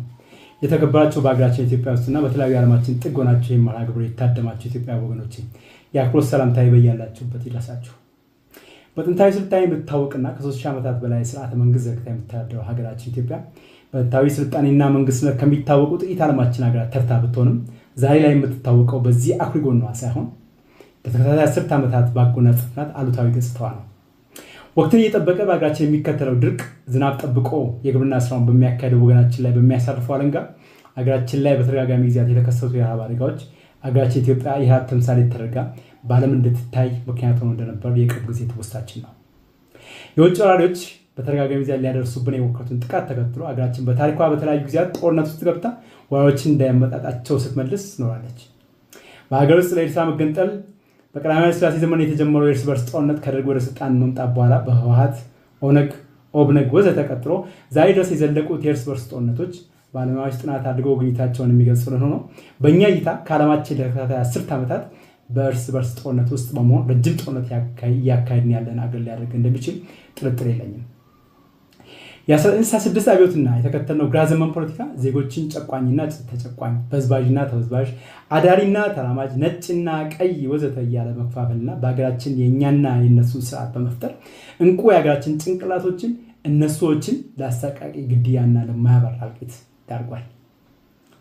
ይኸው በመደብና ፖለቲካ አመለካከት በእኛና እነሱ ከፋፍሎ ኢትዮጵያን እርስ በርስ ያፋጃ አብዮት በ1983 ዓ.ም ህልውናው ሲያበቃ ክፍፍሉ ከመደብ ወደ ጎሳ ተለውጦ ጨቋኝና ተጨቋኝ ጎሳ በመፍጠር በጨቋኝነት የተፈረጀው ማህበረሰብ አባላት ላይ በተለያዩ ቦታዎች አሰቃቂ እልቂት መድረሱ የማይካድ መራራ ሀቅ ነው። በመደብኛና እነሱ መከፋፈል የጀመረች ሀገራችን ኢትዮጵያ በብሔር ብሔረሰብኛና እነሱ ተከፋፈለች። ልጆቿን ጎራ ለይተው እየተጠፋፉም ይገኛሉ። አንዱ ሌላው ላይ ቀንበር የመጫን ስርዓትም ተዘረጋ። በ2010 የተከሰተውን ህዝባዊ አመፅ ተከትሎ በኢህአዴግ ውስጥ የተከሰተው ለውጥ ወደ መቀሌ የተሰባሰበው ህወሓት ጥቅምት 24 ቀን 2013 በመከላከያ ሰራዊት የሰሜን እዝ ላይ የሰነዘረውን ድንገተኛ ጥቃት ተከትሎ የተቀሰቀሰው የሰሜኑ እርስ በርስ ጦርነት 1 ሚሊዮን የሚጠጉ ዜጎቻችንን ህይወት ከቀጠፈ እና በመንግስት አሃዛዊ መረጃ 1 ትሪሊዮን ተኩል የሚገመት የንብረት ውድመት ካስከተለ በኋላ ፕሪቶሪያ ላይ በተደረሰው የሰላም ስምምነት መቋጨቱን ሁላችንም የምናስታውሰው ነው። የሰላም ስምምነቱ ቢያንስ የትግራይ እናቶች፣ የአማራ እናቶችና የአፋር እናቶች በልጆቻቸው ሞት ምክንያት የሚደርሳባቸውን ዋይታ አስቁሟል። የጠመንጃ ድምፅም ጸጥ እንዲል አድርጓል። የኦሮሞ ነጻነት ግንባር ከኤርትራ ወደ ኢትዮጵያ መግባት ተከትሎ የደረስንበት ስምምነት አልተከበረም በሚል ምክንያት ቀድሞውንም ወደ ሀገር ሲገባ ያልፈታውን ትጥቅ ይዞ ወደ ኦሮሚያ ገጠራማ አካባቢዎች የዘለቀው የኦሮሞ ነጻነት ሰራዊት ከፌዴራል መንግስቱ የጸጥታ ኃይሎች ጋር ላለፉት 5 ዓመታት በላይ እያካሄደ ያለው ውጊያ የኦሮሚያ ክልል ነዋሪዎችን ደፋክቶ በሁለት አገዛዝ ስር እንዲወድቁ አድርጓል። ከሁለቱም ወገን በህዝቡ ላይ የሚደርሰው ግፍና ተቆቃ በክልሉ የሚኖሩ ህዝባችን ዕለት ዕለት የመከራ ጽዋ እንዲጎነጭ አድርገው ሲሆን ቀደም ሲል በተጠቀሰው የጨቋኝ ተጨቋኝ ትርክት ጨቋኝ ተብሎ በተፈረጀው ጎሳ አባላት በአማራው ማህበረሰብ ላይ ደግሞ በተለያዩ ጊዜያት የጅምላ እልቂት እንዲደርስ ሆኗል። ላለፉት 3 ተኩል 10 ዓመታት በጨቋኝ ተጨቋኝ ትርክቱ ጨቋኝ ተብሎ የተፈረጀውና በተለያዩ የሀገራችን ክፍል የሚኖረው አማርኛ ተናጋሪ ማህበረሰብ አልፎም አማራ ተብሎ በተከለለ ክልል ውስጥ የሚኖረው ጭምር ስርዓታዊና ስልታዊ የሆነ ጥቃት ሲደርስበት ቆይቷል። በዚህም በማንነቱ ምክንያት ይፋዊ የጥቃት ሰለባ እንዲሆን ተደርጓል። በየቦታው የሚደርስበት ግድያና መፈናቀል፣ ወደ ዋና ከተማ አዲስ አበባ እንዳይገባ በተለያዩ ምክንያቶች በሚደረጉ ክልከላዎችና መሳሰሉት የአማራው ጎሳ ከፍተኛ የህልውና አደጋ እንደተጋረጠበት ያመኑ በ2015 የተደረገውን የክልል ልዩ ኃይል መፍረስ ተከትሎ ጠመንጃ በማንሳት በፋኖነት ተደራጅተው የህልውና ትግል ከጀመሩ 2ኛ ዓመት የተገባደደ ሲሆን በዚሁ ጊዜ ቁጥሩ ቀላል የማይባል ዜጋ በተለያዩ ጊዜያት በድሮንና በከባድ መሳሪያ ተጨፍጭፏል። በተቃራኒ ወገኑ ከሚወጋው የመከላከያ ሰራዊት ቀላል የማይባል ሞቷል፣ ቆስሏል። የክልሉ ማህበራዊ ኢኮኖሚ እንቅስቃሴ በእጅጉ እንዲገታ ሆኗል። ተማሪዎች ከትምህርት ገበታቸው ተፈናቅለዋል። ህሙማን ተገቢውን የህክምና አገልግሎት የማያገኙበት ሁኔታ ተፈጥሯል።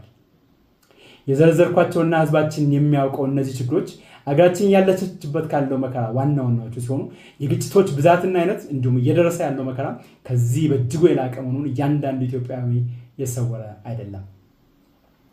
በፕሪቶሪያ ድርድር ከተቋጨው የሰሜኑ ጦርነት ትምህርት መውሰድ ባለመቻል ዛሬም በተለያዩ አካባቢዎች በሚደረጉ ጦርነቶች ኃይልን ብቸኛ ችግራችን መፍቻ በማድረግ የድርድር አማራጭ እንዳይነሳ ተፈልጓል። በዚህ መልክ በኦሮሚያ ከ5 ዓመታት የዘለቀ ዕድሜ ያስቆጠረው ውጊያ ዛሬም እንደቀጠለ ሲሆን በአማራ ክልልም በተመሳሳይ መልኩ 2 ዓመት የዘለቀው ውጊያ ዕለት ዕለት የዜጎቻችን ህይወት በመቅጠፍ ላይ ይገኛል። እዚህም እዚያም የሚደረጉ ውጊያዎችን ጭፍጨፋዎችን ተከትሎ የሀገር ውስጥ ተፈናቃይ ቁጥር አገራችን በታሪኳ አይታው የማታውቀው ነው። ከዚህ ጎን ለጎን በመቶ ሺዎች የሚቆጠሩ ዜጎች በአዲስ አበባ ዙሪያ ከተመሰረተው የሸገር ከተማ በህይወት ዘመን ቁጠባ የሰሯቸው ቤቶች ፈርሰው እንዲሰደዱ ሆነዋል። በኮሪደር ልማት ስም በመላ ሀገራችን ብዙዎች ከነበሩበት ተፈናቅሏል። ከህግ አግባብ ውጭ ንብረቶቻቸውን ሙሉ በሙሉ ወይም በከፊል አጥተዋል። በኢኮኖሚው ዘርፍ ሀገሪቷ በማታውቀው መልኩ ለተከታታይ ዓመታት የዘለቀው የዋጋ ግሽበት የብር የመግዛት ኃይልን በእጅጉ አዳክሟል። የዋጋ ግሽበቱ ምንም እንኳ ሁሉም ዜጋ ላይ ጫና የሚንጸባረቅ ቢሆንም በተለየ መልኩ ደሞዝ ተከፋይ የሆነ የማህበረሰብ ክፍል ላይ ጠንካራ በትሩን ሲያሳርፍ የህዝባችን ሮሮም ሰሚ ያጣ ጩኸት ሆኗል። ሀገራችን ኢትዮጵያ 50 ዓመታት የተጓዘችበት በእኛና እነሱ ተከፋፍሎ የመጠፋፋት ፖለቲካ ዙሩ እየከረረ መጥቶ ዛሬ ላይ ከፍተኛውን ጥፋትና እልቂት ያስተናገድንበት ደረጃ ላይ ደረስን ሲሆን በዚህ የመጠፋፋት ዙሪት ባለፉት 5 እና 6 ዓመታት በሀገራችን የታየው የመጠፋፊያ ዘዴ በታሪክ ከሚታወቀው ሁሉ የከፋው ዘዴ የጥፋቱ መጠን ደግሞ ሀገራችን በታሪኳ ባካሄደቻቸው የእርስ በርስ ጦርነቶች እንዲሁም ከውጭ ወራሮች ጋር ባደረገቻቸው ውጊያዎች ሁሉ ከጠፋው ድምር የሰው ህይወት በእጅጉ የላቀ እንደሚሆን በድፍረት መናገር ይቻላል። እናት ፓርቲ በትብብር አብሮ ከሚሰራቸው ፓርቲዎች ጋር በመሆን ሀገር ለገባችበት ሁለንተናዊ ቀውስ ብቸኛው መፍትሄና የመውጫ መንገድ ቀድሞ ሁኔታ ያልተቀመጠለት ሁሉንም ተፋላሚ ኃይሎች ያካተተ ድርድር ብቻ መሆኑን ለፖለቲካዊ ጥያቄዎች ፖለቲካዊ መፍትሄ እንዲበጅ እንደ ሀገር የገባንበት ጦርነት በኃይል ለመቋጨት የሚደረጉ ሙከራዎች ምናልባት ጊዜያዊ ድልን ሊያቀናጅ ካልቻለ በስተቀር ዘለቄታዊ መፍትሄ ሊያመጣ እንደማይችል በተደጋጋሚ ጊዜያት ድምፁን አሰምቷል። ዛሬም በማሰማት ላይ ይገኛል። ይህ ለተከታታይ ዓመታት የሚጮህ ድምፅ ሰሚ ጆሮ በማጣቱ ሀገራችን ዛሬ በአማራና ኦሮሚያ ክልል ውስጥ በሚደረጉ ውጊያዎች ዕለት ዕለት እጆቿን ደም እየገበረች የምትገኝ ሲሆን በትግራይ ሌላ የውጊያ ግንባር ለመክፈት ደግሞ ደፋ ቀና ላይ እያለች ትገኛለች። ይህም የእርስ በርስ ጦርነቱን አድማስ በማስፋት ሀገርን ወደ ለየለት ጥግ የሚገፋ መሆኑን ለመናገር የተለየ ምርምር አይሻም። የእርስ በርሱ ጦርነት በቀጠለ ቁጥር ሰላማዊ ፖለቲካ ትግል ለመታገል በህጋዊ መንገድ ተመዝግበን የምንንቀሳቀስ የፖለቲካ ፓርቲዎች በህዝብ እውነተኛ ምርጫ ምንም እንኳ በቀደሙ ጊዜያት በሀገራችን የታየ ባይሆንም የመንግስት ስልጣን ለመያዝ የሚደረገውን ጉዞና የጣለውን ተስፋ ያደበዝዛል ብሎም ያመክናል። በሀገራችን ለተከታታይ 5 ዓመታት እየተካሄደ ያለ በእኛና እነሱ የተከፋፈለና ዛሬ ላይ መጨረሻ ጥጉን የደረሰው መጠፋፋት በእኛና በእነርሱ መካከል ሳይሆን በእኛና በእኛ መካከል ብቻ መሆኑን አስረግጦ መናገር ዛሬ ላይ ተገቢ ይሆናል። የተፈረጀው እኛ ነን፣ የፈረጅነውም እኛ ነን። የተገፋን እኛ ነን፣ የገፋንም እኛ ነን። የተፈናቀልን እኛ ነን፣ ያፈናቀልንም እኛ ነን። የሰደድን እኛ ነን፣ ያሳደድንም እኛ ነን። የተገደልን እኛ ነን፣ የገደልንም እኛ ነን። በዚህ እኛና እኛን በመግፋትና በማጥፋት ሂደት እነርሱ የሚባሉ እንደሌሉ በድጋሚ አስረግጬ መናገር እወዳለሁ።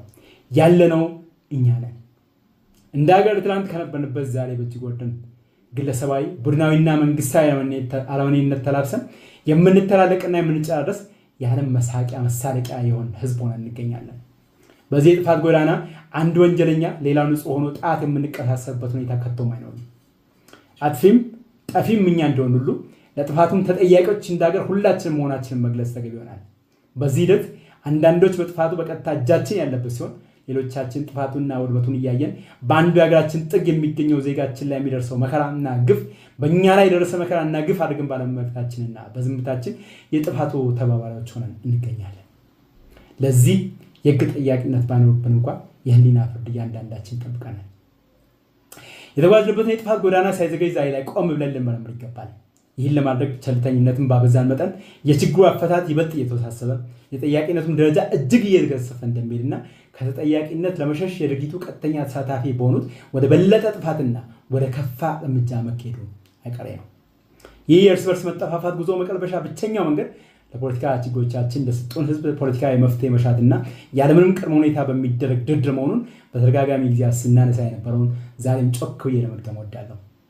የመንግስት ስልጣን የጨበጠው አካል ራሱን ዝግጁ አድርጎ ሀገራችን ከከፋው እልቂት እንዲታደግ የጦርነት መንገዳችንን በቃ እንድንል በፓርቲ ስም ጥሪ ለማስተላለፍ እወዳለሁ። ይህን ጥሪ ተቀብለን ችግሮቻችን በድርድር መፍታት ባልቻልን መጠን አብሮን የዘለቀውና ዛሬ ላይ ከሮ ለመበጠስ ጫፍ የደረሰው ችግር እንደ ሀገር ከፍጻሜ እንደሚያመጣን አሳሳቢ አይሻም። ወያኔዎች እኛ ነን፣ ሸኔዎች እኛ ነን፣ ፋኖዎች እኛ ነን፣ መከላከያ እኛ ነን፣ የአድማ ብተና እኛ ነን፣ ሚሊሻ እኛ ነን። እኛ ደግሞ የአንዲት ኢትዮጵያ ልጆች ኢትዮጵያውያን ነን። ስርዓት ለማጽናት በጠመንጃ አፈሙዝ ከምንነጋገር ሀገር ለማጽናት ዛሬ በጠረጴዛ ዙሪያ እንደራደር። ይህን በማድረግ ውድ ሀገራችን ከጥፋት እንታደጋለን። ይህን ባለማድረግ ሀገር እናፈርሳለን። አንድ የሚያደርገን ዳግማዊ ቴዎድሮስን ስንናፍቅ ለዘላለም እንኖራለን። የሀገራችን የጦርነት ምዕራፍ ለአንዴና ለመጨረሻ ጊዜ እንዲዘጋ ሁሉም ለድርድር ዛሬ በሩን ክፍት ያድርግ። ድርድርን በአስቸኳይ ይጀመር። የፖለቲካ እስረኞች በአስቸኳይ ይፈቱ። የማህበረሰብ አንቂዎችና ጋዜጠኞች በአስቸኳይ ይፈቱ። በማንነታቸው ብቻ በየመጓያ ያለ ፍርድ ታስረው የሚገኙ ቀላል የማይባል ቁጥር ያላቸው ዜጎቻችን ይፈቱ። ይህን ስናደርግ ብቻ የምንወዳትና መተኪያ የሌላት ሀገራችን ኢትዮጵያን ከከፋው አደጋ መታደግ እንደምንችል አስምሬበት ልናገር እወዳለሁ። ይህን በማድረግ እንደ ሀገር አሸናፊ ሆነን የምንወጣ ይሆናል። የዓለም አቀፉ ማህበረሰብ በዚህ ሀገር ጫና በማድረግ እንዲሁም ለድርድር ምቹ ሁኔታን በመፍጠር ይራዳን ዘንድ ለዓለም አቀፉ ማህበረሰብ ጥሪዬን አስተላልፋለሁ። እግዚአብሔር ሀገራችን ኢትዮጵያን ህዝቧን ይጠብቅ። ስላዳመጣችሁኝ እግዚአብሔር ይስጥልኝ። በጣም አመሰግናለሁ ዶክተር ሰይፈ ስላሴ አያሌው የእናት ፓርቲ ሊቀመንበር መልእክታቸውን አቅርበዋል። በጊዜው ገደብ ውስጥ ነው መልእክታቸውን ያሻገሩት። በጣም እናመሰግናለን። ይሄንን ታላቅ ትዕይንተ ህዝብ በመላ ዓለም ያላችሁ በበርካታ መገናኛ ብዙሃን ዝግጅቱን እየታደማችሁ ያላችሁ ሰልፈኞች ስለተገኛችሁ በጣም እናመሰግናለን። ይህንን መልእክት እያስተላለፋችሁ ያላችሁና ከዚህም በኋላ የምታስተላልፉ ተናጋሪዎቻችንም ለሀገር ባላችሁ ተቆርቋሪነትና ወገንተኝነት ጦርነት እንዴት እንደሚቆም አገዛዝ እንዴት እንደሚያበቃና ዘላቂ ሰላም እንዴት እንደሚመጣ ያላችሁን ሐሳብና ምክረ ሐሳብ ለማቅረብ ስለተገኛችሁ ደግሜ እጅግ አድርጌ አመሰግናችኋለሁ። ጦርነት ይቁም፣ ግፋዊ አገዛዝ ያብቃ፣ ሰላም ይምጣ እያልን ነው። እንግዲህ ተናጋሪዎቻችን ይቀጥላሉ። ኢትዮጵያ ያሉትን ቅድሚያ እየሰጠን ስለሆነ ብቻ ነው። ሌሎች ተናጋሪዎቻችንም አሉ እዚሁ ከኛው ጋር። በጣም እናመሰግናለን። እንግዲህ ቀጣዩ ተናጋሪ አቶ ግርማ በቀለ ናቸው። አንድ ድምጽ ይሰማኛል? አቶ ግርማ በቀለ ከደቡብ ናቸው። የጂንካ ተወላጅ ናቸው። ጂንካን የተወለዱት በኢትዮጵያ የፖለቲካ ትግል ውስጥ በጣም ረጅም ተመክሮና ተሳትፎ ያላቸው ናቸው። አንድ ድምጽ ይሰማኛል፣ የት እንደሆነ ብታጠሩልኝ። የህብር ኢትዮጵያ ሊቀመንበር ናቸው። ፓርቲያቸው በተለይ ደቡብ ላይ በሰፊው ይንቀሳቀሳል። አንድ የተቃዋሚዎች ስብስብ ወይም ኮከስ አባልም ነው ፓርቲያቸውና ስለዚህ አቶ ግርማ በቀለ እንግዲህ የዛሬውን አጀንዳ በተመለከተ ያሉትን ሐሳብና ምክረ ሐሳብ ያቅርቡ። የፓርቲውንም የእርሶንም ይቀጥሉ። አመሰግናለሁ ቴዲ ስለ እኔ ስለገለጽከው። በመቀጠል ደቡብ ኦሞ ጂንካን ጠቅሰን የጂንካን ኮንስቲትዩንሲ 16 ብሔረሰቦች እና ህዝቦች መሆኑን እና በኬንያ እና ደቡብ ሱዳን አዋሳኝ ላይ የሚገኝ የሁለት ሀገሮች ድንበርተኛ መሆኑን ጠቅሼ የተጠቀሰው የፖለቲካ ተሞክሮዬ ከ1984 ስናፕ ኤሌክሽን እስከ ዛሬ ድረስ ኮከስ እስከተባለው ጊዜ ድረስ በህብረትና ጥምረት በትብብርና አንድነት በሚደረጉ መድረኮች ሁሉ የመገኘትና በእነዚህ መድረኮች የተደረጉ ጥረቶች አካል እንደነበርኩኝ ነው። ይሁንና እነዚህ ጥረቶች ሁሉ ምን ውጤት አስገኙ ቢባል አንዳንድ ጊዜ እንደ ድከም ያለው ገበሬ መንገድ ያርሳል እንደሚባለው ይሁን ወይስ በየጊዜው ተጨማሪ ለውጦችን ለውጡ አስተዋጽኦ እያደረገ ነው፣ ወደፊት የምናየው ይሆናል። እንግዲህ ይህንን ካልኩኝ በኋላ አሁንም በተዘጋጀው ጦርነት ይቁም፣ ግፋዊ አገዛዝ ያብቃ፣ ሰላም ይምጣ በማለት ንግግር ለማቅረብ በመጋበዜ እኔ እንደመታደል ቆጥረዋለሁ። ለሚደረገው እንቅስቃሴና ለሚደረገው ትግልም አንዳች አስተዋጽኦ እንደሚያደርግ ስለማምን ይህ መታደል ነው እላለሁ። እንግዲህ የዚችን ሀገር ጉዳይ በ10 ደቂቃ ለማስረዳት ሞከር ከባድ ቢሆንም በዕለት ተዕለት ህይወታችን እየገጠምናቸው ያሉ ፈታኝ ሁኔታዎች ስለሆነ ለሚሰማው ኢትዮጵያዊ ሁሉ ለመረዳት ብዙም አያስቸግርም የሚል ግምት አለኝ። በዚህ ግምት መሰረት እንደሚከተለው አቀርባለሁ። ሆኖም ከሙከራዬና ጥረቴ ባሻገር የሚዘልቁ ጥያቄዎች አይኖሩም አልልምና እነዚህ ጥያቄዎች ቢኖሩ በአድራሻ ተገኝተን ተጠያይቀን መልስና ማብራሪያ እየተሰጠን እየተከራከርን እንድናዳብረው ከአክብሮት ጋር ዝግጁ መሆኔን እገልጻለሁ። በአጠቃላይ የሀገራችን ተጨባጭ ሁኔታ በጥቅል ስናስቀምጥ ብዙም መዘርዝርና ትንተና የሚጠይቅ አይመስለኝም። በዛሬ ላይ በአሁኑ ወቅት ሐኪሞቹን በኢትዮጵያ ውስጥ ትልቁን የተመረጠ የሚቀናበት ህይወት ይኖራሉ የሚባሉ ዶክተሮችን ጨምሮ ለየትኛው የህብረተሰብ ክፍል በኑሮ የሚገለጽ መሆኑን ሰሞነኛው የሐኪሞች ጥያቄ እውነታውን የሚያሳይ ስለሆነ ብዙ ትንታኔ የሚጠይቅ አይደለም። ስለዚህ ብዙ ሳንደክም መግቢያውን እናጠቃለውና ቀጥታ ወደ ገደለው እናምራ። ልጆቼ አዲስ አበባዎቹ ልጆቼ ጋር ለመግባባት ያጠናሁት አራድኛ አገላለጽ ነው። እንግዲህ ጦርነት ለምን ይቁም? አንዱ ጦርነት ይቁም ብለናል። ለምን ይቁም ስንል የሀገራችን ዘመናዊ ፖለቲካ ከተጀመረበት ከ60ዎቹ ጀምሮ ሴራና ሸፍጥ፣ መጠላለፍና መወነጃጀል፣ አግላይ ጠቅላይ የፖለቲካ አስተዳደር፣ የፖለቲካ እውቀትና ጥበብ ሆኖ የሚታይበት ዓለም በተለይም በሀገራችን ከጅምሩ ይህ አስተሳሰብ ስር የሰደደ መሆኑ ፈተናችንን በእጅጉ አክብዶታል። ጦርነት ሁሉን ነገር የሰው ልጅ ህይወት የሚቀጥፍ፣ ሀብት ንብረት የሚያወድም፣ ልማት የሚገታ፣ ኑሮና ህይወት የሚያቃውስ በጥቅሉ ጎጂ መሆኑ ለማናችንም ግልጽ ነው። በተለይ ደግሞ የእርስ በርስ የወንድማማቾች ጦርነት ሲሆን የሚያስከትለውን ጥፋትና ውድመት መገመት ከባድ አይሆንም። ከሁሉም ወገን የሚሞተው የአንድ ሀገር ዜጋ ነው። የሚጠፋውና የሚባክነው የሚወድመው ከሁለቱም ወገን ለጦርነቱ የሚወጣው ወጪ ሁሉ የሀገር ሀብት ነው። ከሁለቱም ወገን መንግስትም ሆነ ተቃዋሚ የሚተኩሰው ጥይት የሚያወድመው፣ ለዚህ የሚወጣው ለሀገር ልማት የሚውል ሀብት በጀት ነው። ይህ ሁሉን ስንመለከት እርስ በርስ ለመተላለቅ ይህን ያህል ወጪ ማውጣትና በእንዲህ ያለ ልክ መገኘታችንና እርስ በርስ መጠፋፋታችን በእጅጉ ያሳዝናል። መንግስት በራሱ ዜጋ ተቃዋሚ ወንድሙን የሚገል ወታደር ይቀጥራል። ድሮንን ጨምሮ ዘመናዊ መሳሪያ በራሱ በህዝብ ገንዘብ ይገዛል። በሀገሪቱ በጀት ከፍተኛውን የሚበላው ከሀገሪቱ በጀት ከፍተኛውን የሚበላው ወገን እርስ በርሱ የሚጫረስበት በጀት ነው። በእጅጉ ያሳዝናል፣ ይዘገንናል።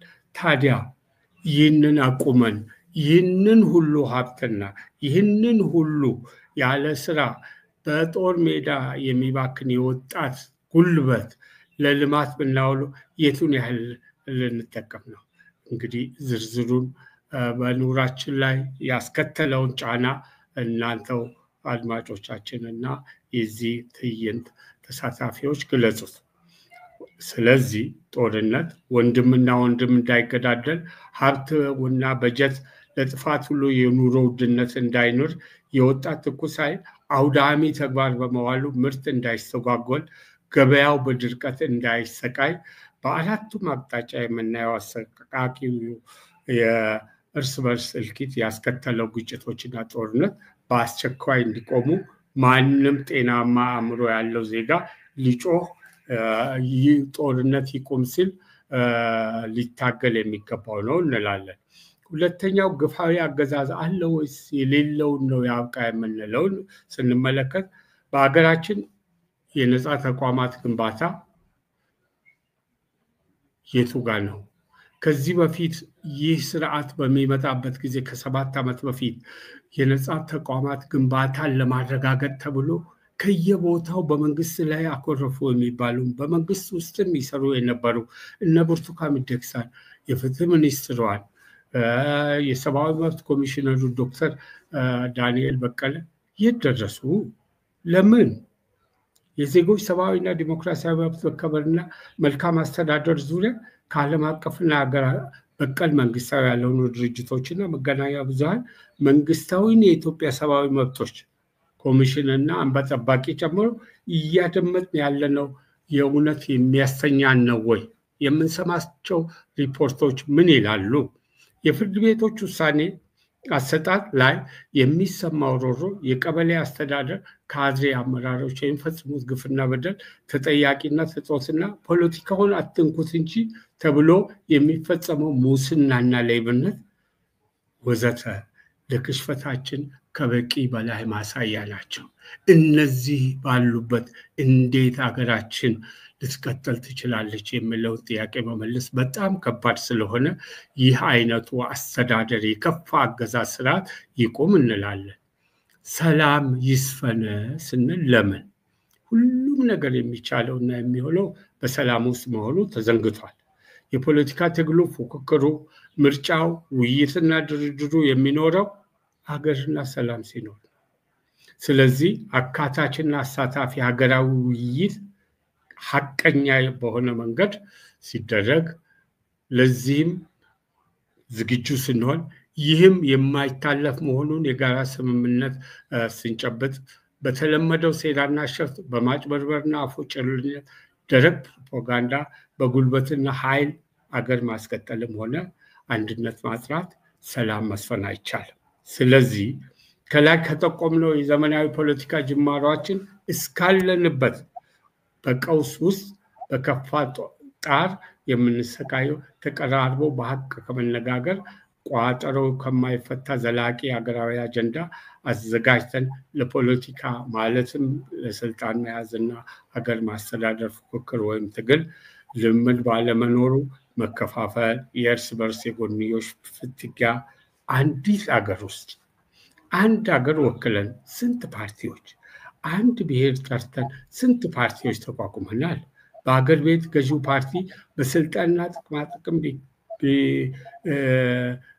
ከፋፈልና ቢከፋፈል ለሰባም መቶም ሀያም ቢደርስ በውጭ ያለው ዲያስፖራስ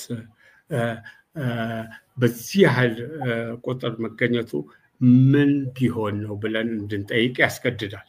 ስለዚህ ያለንበት ዘግናኝ የፖለቲካ መስቀልቅል፣ ኢኮኖሚያዊ ድቀትና ድርቀት፣ ኑሮ ውድነትና የብር ግሽበት እና ማህበራዊ ቀውስ፣ ስራ አጥነት፣ መተሳሰብና መከባበር፣ ማህበራዊ እሴቶች ክሽፈት፣ ዲፕሎማሲያዊ ውድቀት፣ በአራቱም ማዕዘን ከሁሉም ጎረቤቶች ሀገራት ጋር ያለው በጣም አሳሳቢ ሁኔታ እንዲሁም ተገደውና ተገፍተው ለትጥቅ ትግል የተዳረጉ ወገኖች ጋር የሚደረግ የእርቅና ድርድር ሁሉ የዚሁ ተሞክራችን ውጤት ስለሆኑ እነዚህን ባላቃለልንበትና በመላው ሀገሪቱ ዘላቂ ሰላም ባላሰፈንበት ወደ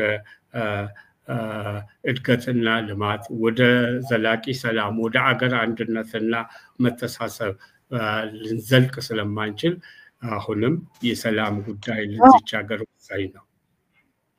እሺ አቶ ግርማ ጥቂት ሰከንዶች ነው የቀሩት። እሺ እንግዲህ በመጨረሻ ምለው ምን ይደረግ የሚለውን ነው። ምን ይደረግ በሚለው ላይ በዚች ሀገር ውስጥ ከገባንበት ሁለንተናዊ ምስቅልቅል የሚያወጣን ስርዓት ለመዘርጋት በብሔራዊ መግባባትና በእርቀ ሰላም የሽግግር ሂደት ለመጀመር የሚያስችል የትግል ቅንጅት ከጦርነት አዙሪት በመውጣት ለአሳታፊና አካታች ሽግግር ሂደት ጅማሮ ዝግጅት ማድረግ ይኖርብናል። ለዚህም የኢትዮጵያ አምላክ ይረዳን ዘንድ ጸሎት ሄደው አመሰግናለሁ። በጣም አመሰግናለሁ። ላስተላለፉልን መልእክት አቶ ግርማ በቀለ። አንዳችሁ ጋር የሚናገር ዲቫይስ ሰማለሁኝና እሱን እባካችሁ 12 የሚል ነገር ሰማለሁ በሲስተሙ በኩል ሰው የትኞቹ ጋር እንደሆነ ዜና ቼክ አድርጊልኝ። ባክስቴጅ መቆየት ትችላላችሁ ከፈለጋችሁ። አቶ አማኑኤል ሞጊሶ ቀደም ሲል የጀመረውን ንግግር ካቆምክበት እንድትቀጥል እድሉን ሰጣለሁ። ካቆምክበት መቀጠል ትችላለህ። አቶ አማኑኤል ሞጊሶ የወላይታ ተወላጅና የወላይታ ብሔራዊ ንቅናቄ ሊቀመንበር ናቸው። ካቆሙበት ይቀጥሉ። ይቅርታ ያዘባረኩት ነው ይሄንን ነገር ይቀጥሉ። እዚህም ጋር የሚያወራ ዲቫይስ አለ። ይቅርታ 12 የሚለውን ግን አስቆሙልን። አቶ አማኑኤል መቀጠል ይችላሉ ካቆሙበት። ሌሎቻችሁ ሚዩት አድርጉልንና የት ጋር ድምፁ እየመጣ እንዳለ እናውቃለን። አቶ አማኑኤል ግን ቀጥል።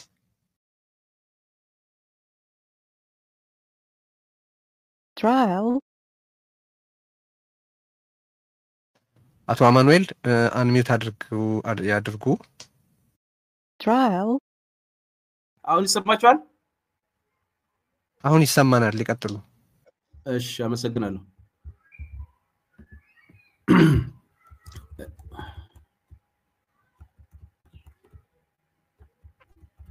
እሺ ከቆንኩበት እቀጥላለሁ አመሰግናለሁ ድጋሚ ድል ስለሰጣችሁኝ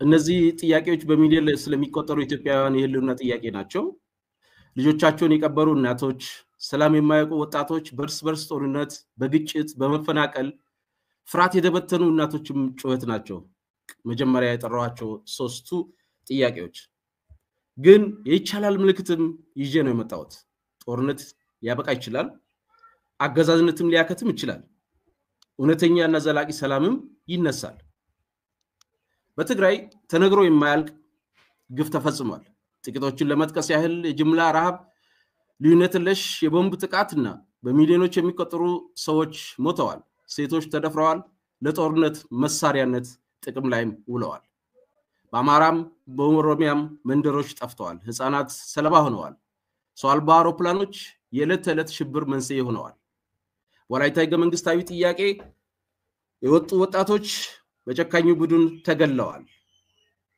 አካል ጉዳተኛ ሆነዋል ተሰደዋል ከስራም ተፈናቅለዋል በቂ ወንዶች እና ሴቶች ልጆችን ቀብረናል ሀገር እየወደመች ነው ይህ ህግ ማስከበር ሳይሆን የሀገር ውድቀት ነው ብዙ ሺህ ተማሪዎች ከትምህርት ገበታ ውጪ ሆነዋል ገበሬዎች መሬታቸውን ለቀው ተሰደዋል ኢኮኖሚ በጦርነት ወድሟል የተረፈው በብልጭልጭ ፕሮጀክት ባክኗል ሰራተኛው መኖር አቅቶታል የሀገር የስኬት ምልክት የሆኑት ዶክተሮች ሐኪሞች መምህራን ራበን እያሉ እየጮሁ ነው ግን ሰሚ አጥተዋል ይህ ማህበራዊ ክሽፈት ነው ይህ ያገዛዙ የጦረኛ ፖሊሲ ውጤት ነው በኢትዮጵያ ጦርነት ማብቃት አለበት ጦርነት ማብቃት ካለበት ተነጎዲያ ነገ ሳይሆን ዛሬ ማብቃት አለበት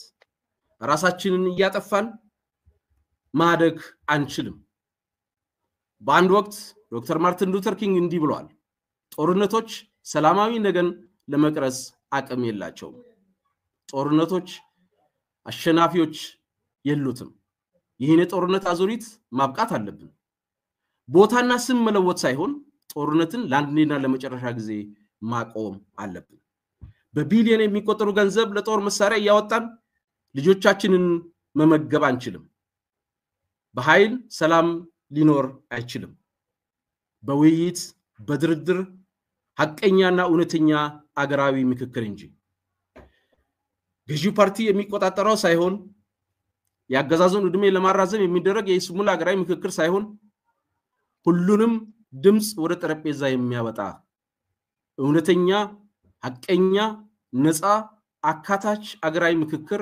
ያስፈልገናል እሱ ነው መፍትያችን ኢትዮጵያ ዛሬ የምትመራው በህዝባዊ መንግስት ሳይሆን የሲቪል ልብስ በለበሰ አምባገነን ጠቅላይ አገዛዝ ነው ጋዜጠኞች ታስረዋል ተሰደዋል ተቃዋሚዎች ይታሰራሉ ይገደላሉ ይሰደዳሉ ምርጫዎች ተጭበርብረዋል በአሁኑ ወቅት በአገራችን ስልጣን የሚያዘው በፍርሃት እንጂ በፈቃድ አይደለም አስቀድማችሁ የፖለቲካውን መንግስት ፈልጉ ሌላው ሁሉ ይከተላል እንዳለው ቶማስ ሳንካራ ወላይታ ብሔራዊ ንቅናቄ ሆነ እኔ በፌደራሊዝም በእኩልነት በፍትህና በሰብአዊ ክብር ላይ የተመሰረተች ወደ ሲቪል ዲሞክራሲያዊ አገር ሙሉ ሽግግር እንጠይቃለን ስለ ዘላቂ ሰላም ስንናገር ሰላም ጥይት ከቆመ በኋላ ዝምታ አይደለም ሰላም እውነት ነው ሰላም ፍትህ ነው ፈውስ ነው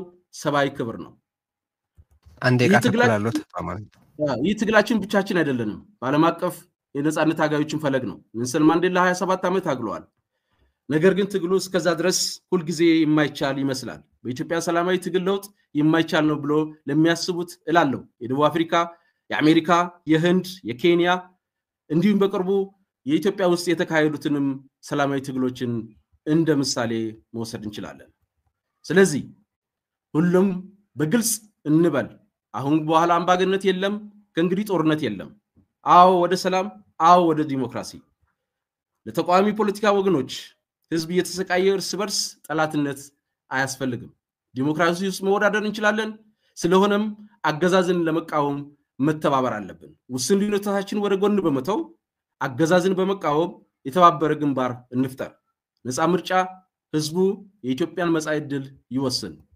ለአገዛዙ መሪዎች ለዘላለም አትገዙ ያገዛዙ ውሸቶች እያለቁበት ነው የህዝቡን ዝምታ ያበቃ ነው እንዲሁም የወታደራዊና የጸጥታ ኃይሎች እናንተ የህዝብ ጠላቶች አይደላችሁ ውድ የህዝብ ልጆች እንጂ ፓርቲን ሳይሆን ህዝብን ለመጠበቅ ምላችኋልና አሁንም ከእውነት ጋር መቆም ትችላላችሁ ውድ ኢትዮጵያውያን የመንግስት ሰራተኞች ምሁራን ጋዜጠኞችና ባለሙያዎች ዝምታ ገለልተኝነት አይደለም ትብብር እንጂ ቶማስ ሳንካራ በአንድ ወቅት እንዲህ ብሎ ጠይቋል የፖለቲካ ትምህርት የሌለው ወታደር ወንጀለኛ ሊሆን ይችላል እኔም እጨምራለሁ የሞራል ድፍረት የሌለው ምሁር የጭቆና መሳሪያ ነው ችሎታህን ለገዢው አካል ሳይሆን እውነትንና ህዝብን ለማገልገል ተጠቀምበት ለዓለም 30 ሰከንድ አሉት አቶ አማኑኤል ለዓለም አቀፍ ማህበረሰብ የበዛ ዝምታችሁን አይተናል አልፎ የምሰጡትን መግለጫ ተከታትናል በዲፕሎማሲ ስም አምባገነንነትን ማበረታታት ይቆም ሰላም አማጺና ለሁሉም አማጺና ታጣቂ ቡድኖች ሰላም አማራጮች ስለተዘጉ ብዙዎቻችሁ ነፍጥ አንስታችኋል ያ ህመም እውነት ነው አሁን ግን አሳስባለሁ ህዝባችሁን ከኩራታችሁ አስበልጡ ተልኳችሁን ከመሳሪያችሁ በላይ አድርጉ መሳሪያ የወደፊቱን መገንባት አይችልምና ጊዜው ከማለፉ በፊት ወደ ጠረጴዛ ነው ውድ ኢትዮጵያውያን ወጣቶችና ሴቶች ነፃነት ለመጠየቅ ፈቃድ አያስፈልግም የጭቆና ሰንሰለት ለመስበር ጥይቶች አያስፈልጉም በማህበረሰቦቻችሁ ውስጥ ተነጋገሩ ያለ ብጥብጥ ተደራጁ የህዝብ ኃይል ቀላል አይደለም ነገር ግን ነፃነት በነፃ አይገኝም እያንዳንዱ ትውልድ ተልኮውን ማወቅ አለበት ተልኳችን ይሁ ጦርነት ማስቆም አገዛዝን ማክተም እና ለሁሉም ሰላም የሰፈነባት ዲሞክራሲያዊት ኢትዮጵያን መገንባት በመጨረሻም ለጊዜው አካል ጊዜው እያለቀ ነው ለዓለም አቀፍ ማህበረሰብ ታማኝነታችሁ ተጠየቅ ላይ ነው ለመላው ኢትዮጵያ ህዝብ ስልጣኑ ሁሌም ያንተ ነው የኃይል ምንጭም አንተ ነህ ይህን አምባገነን አገዛዝ ለመጨረሻ እናመሰግናለን አቶ አማኑኤል ጊዜው